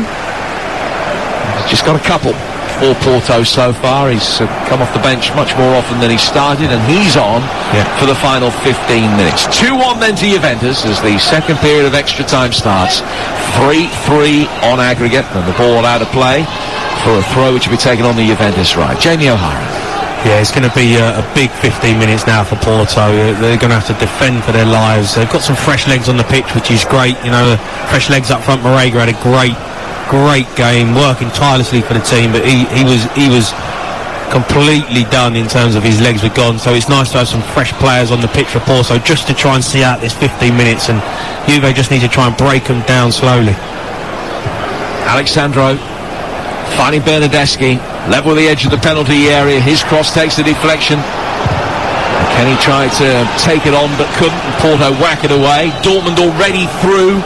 They've beaten Sevilla 5-4 on aggregate. A little bit of a scare for them tonight, but they were fine. 2-2 on the night.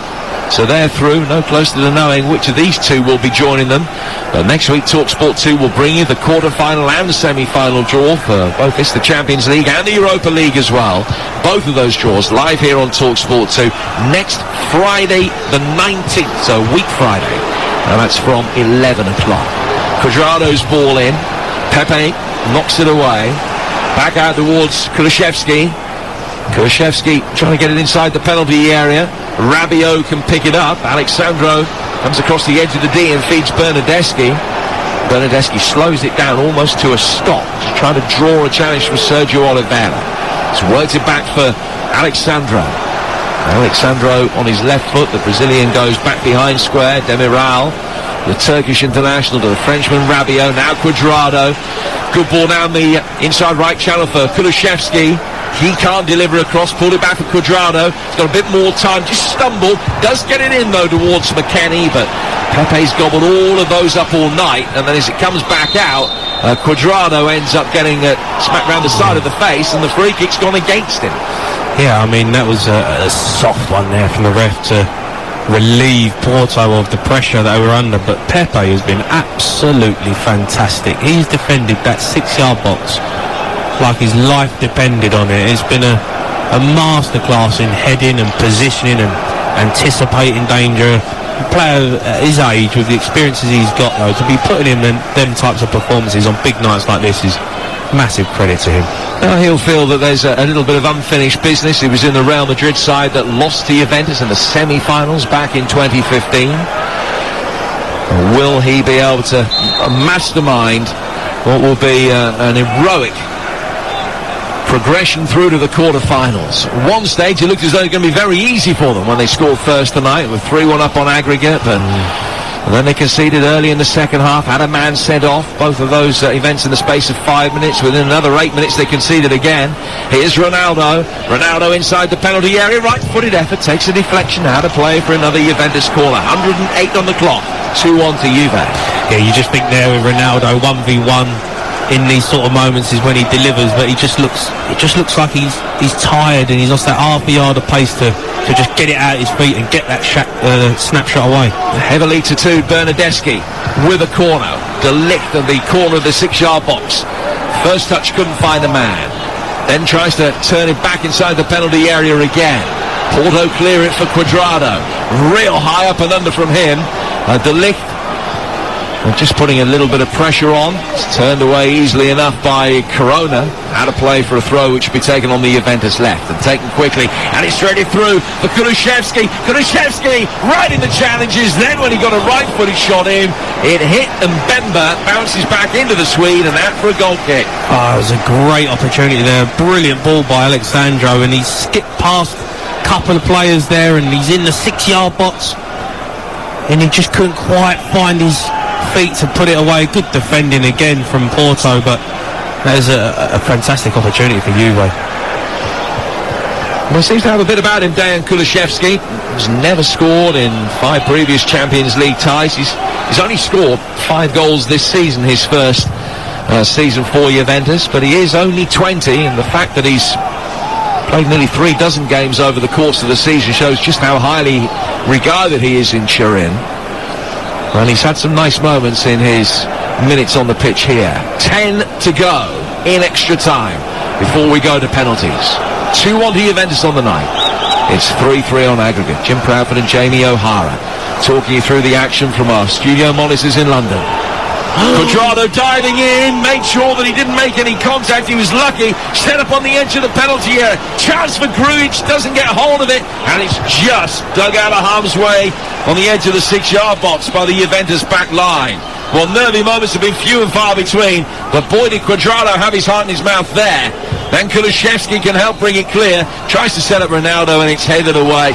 But he's been sold by the dummy on the cross and has lost his footing and almost completely cleaned everything out. Yeah, he was so lucky there because he got sold with the skill to cut back inside, and it looked like he used his hand to stop it, but he just managed to get his hands out of the way, his body out of the way, and in the end they got away with it. But that would have been cruel on Cuadrado because he's been fantastic tonight.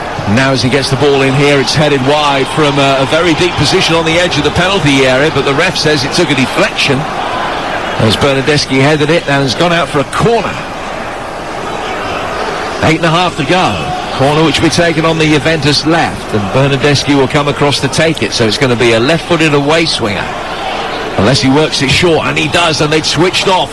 Kulusevski has it, tries to go round Corona, who just felt the merest hint of contact and made sure the referee saw it and acknowledged it. Free kick to Porto. He's been absolutely brilliant for them tonight, Corona. He's been everywhere. He's been making things happen, defending, going forward. He's been absolutely excellent, and just showing the Cuadrado one there again, and he's got so he's got so lucky there that he didn't just play it onto. I mean, it kind of did hit his arm, but the ref obviously let the game carry on, and they got away with one there, Juve.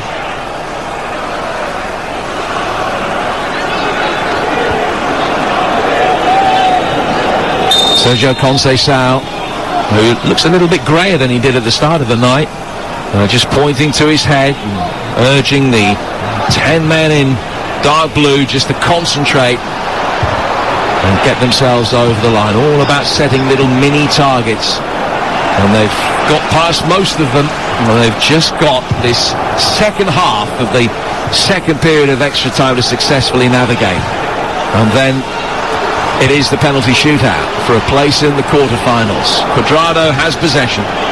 He's worked it for Kulusevski.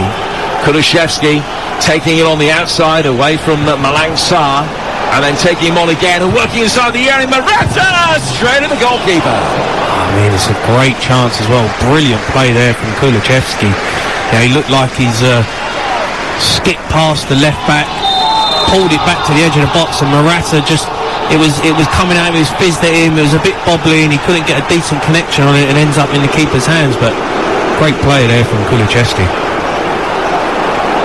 Rabiot's foul has fouled his man and has picked up a yellow card as a result. It was Luis Diaz that he caught. And there are 7 minutes to go. Will either side be able to create another opportunity as good as that last one which Morata spurned? I mean, Luis Diaz has been brilliant as well for Porto. Since he's come on, he's just been, his energy, carrying the ball, winning fouls, been brilliant. And they've won another free kick as Sergio Oliveira, the bearded skipper, goes to ground in the centre of midfield.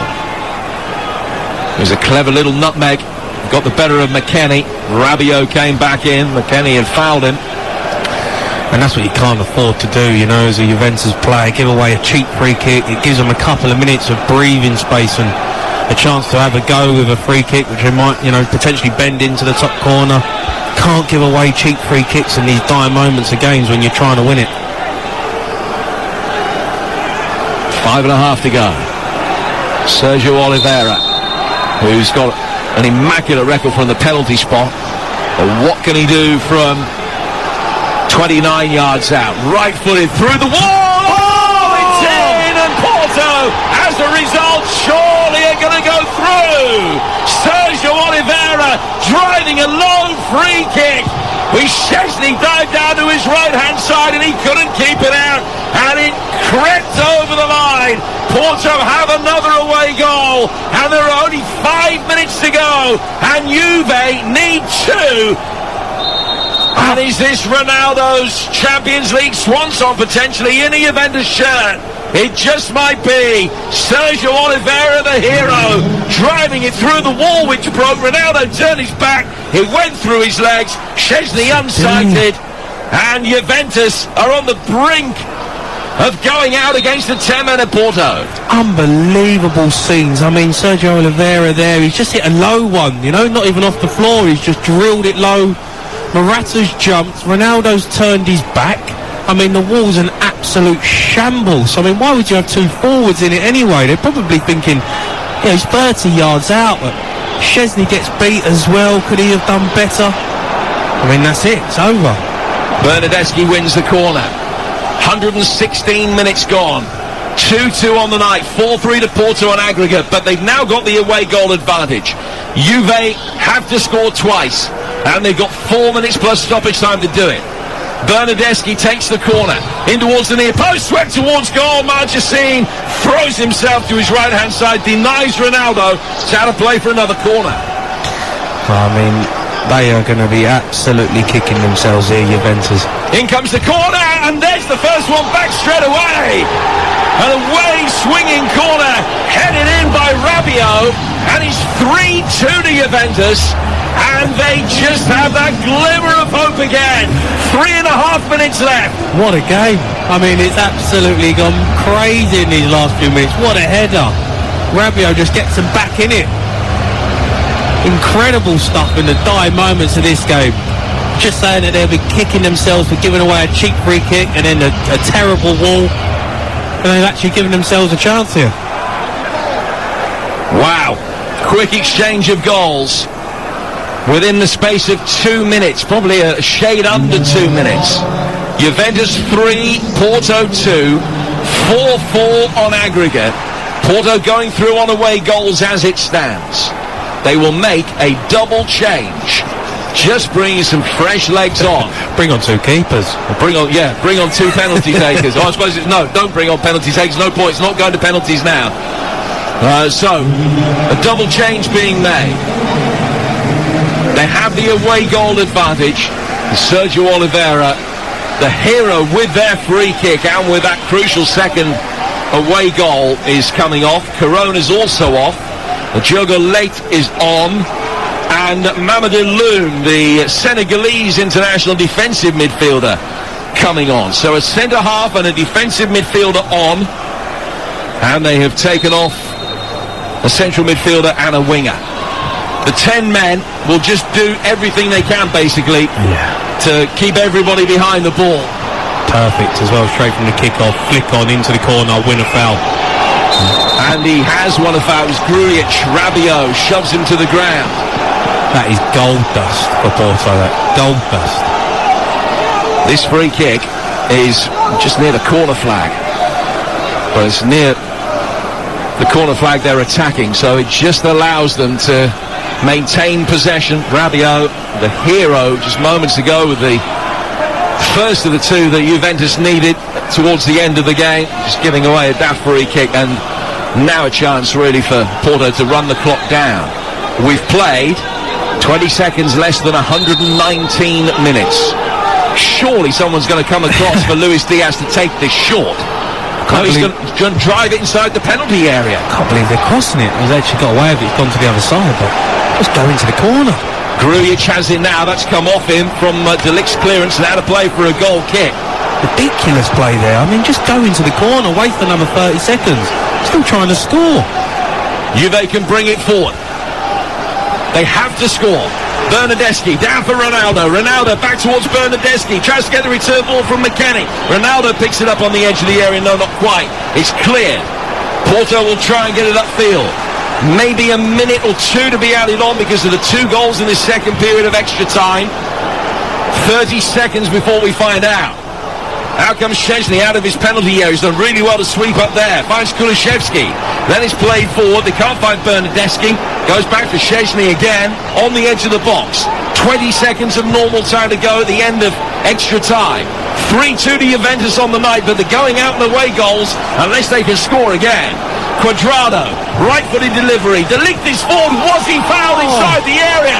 Referee will have a look and gives a corner, but the VAR, I'm sure, will be having a close look at that. It was Diogo Leite, who's only just come on, who made the challenge. And the VAR will have a look. Welcome to listeners joining us on TalkSport. An extraordinary conclusion to this game in Turin, as Juventus claimed for a penalty. They're 3-2 up on the night. They need to score,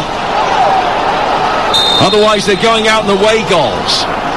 3 minutes of stoppage time. It is no penalty. The VAR's happy, and play resumes with a corner which is swept inside the area and headed away. Then a low left-footed cross comes shot, also blocked. Out for Kulusevski to Morata inside the penalty area for Juventus. Gets towards the byline, wins another corner. It's 4-4 on aggregate. We've seen 2 goals in the last 5 minutes of extra time. Sergio Oliveira with the second away goal for Porto. Looked as though he'd won it, but Rabiot scored straight away. Juve still need another. Bernardeschi from the corner. De Ligt heading it down, and that one volleyed high up in the air. Jamie O'Hara is alongside me. Jamie, it has been a thriller, an absolute unbelievable, thrilling climax to this game. And still Juve on the front foot with Bernardeschi. Bernardeschi can't get a free kick, pulls it back for Alexandro. It's Rabiot, and it's over the bar. And by the time the goal kick is taken, there'll only be a minute left for Juventus to score. I mean, unbelievable scenes here in the last few minutes of the game, and Rabiot there with just driving one. He's in a great area on the edge of the box and just skies it over. But I mean, De Ligt there and could have got a foul, could have got a penalty. Ref didn't give it.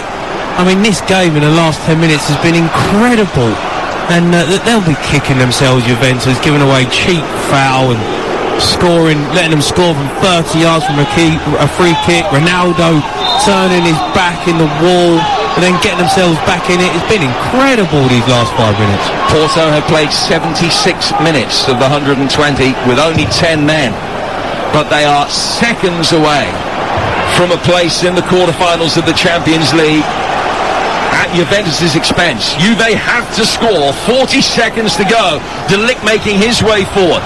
Pulls it back through the midfield. Who's going to get there first? It was Luis Diaz. He was fouled, and Porto will have a free kick.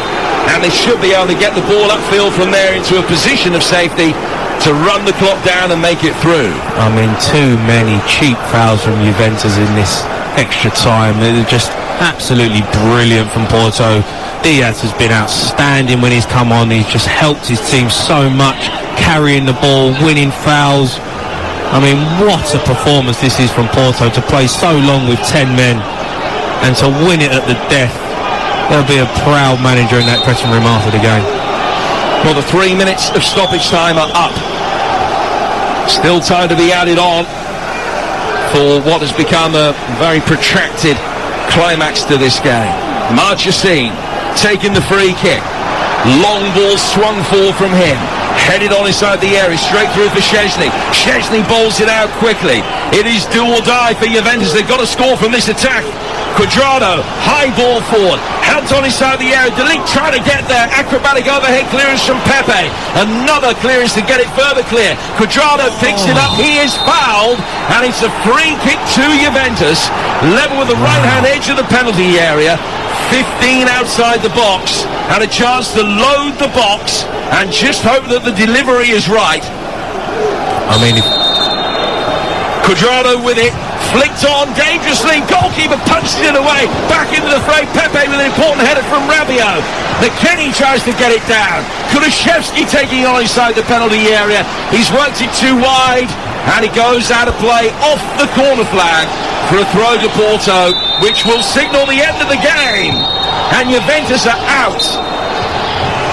And it will be a 26th year without winning this competition. What a famous victory that is for Porto. Down to 10 men from early in the second half. Sergio Oliveira with the early goal, which had seemingly put them into such a strong position. But then 2 goals from Enrico Chiesa in the second half of normal time, sandwiched round Taremi's dismissal. At that stage, it was advantage Juventus. Sergio Oliveira scored again, a second away goal, 5 minutes from the end of extra time. At that stage, Juve needed 2. They got the first one straight away with Rabiot's header. They thought they should have had a penalty, and they're still arguing about it. Matthijs de Ligt, the player that went down, but the referee and the VAR didn't give it. Porto held on. It has finished 3-2 on the night to Juventus, 4-4 on aggregate, and Porto have won on away goals. Cristiano Ronaldo and Juventus eliminated in the round of 16.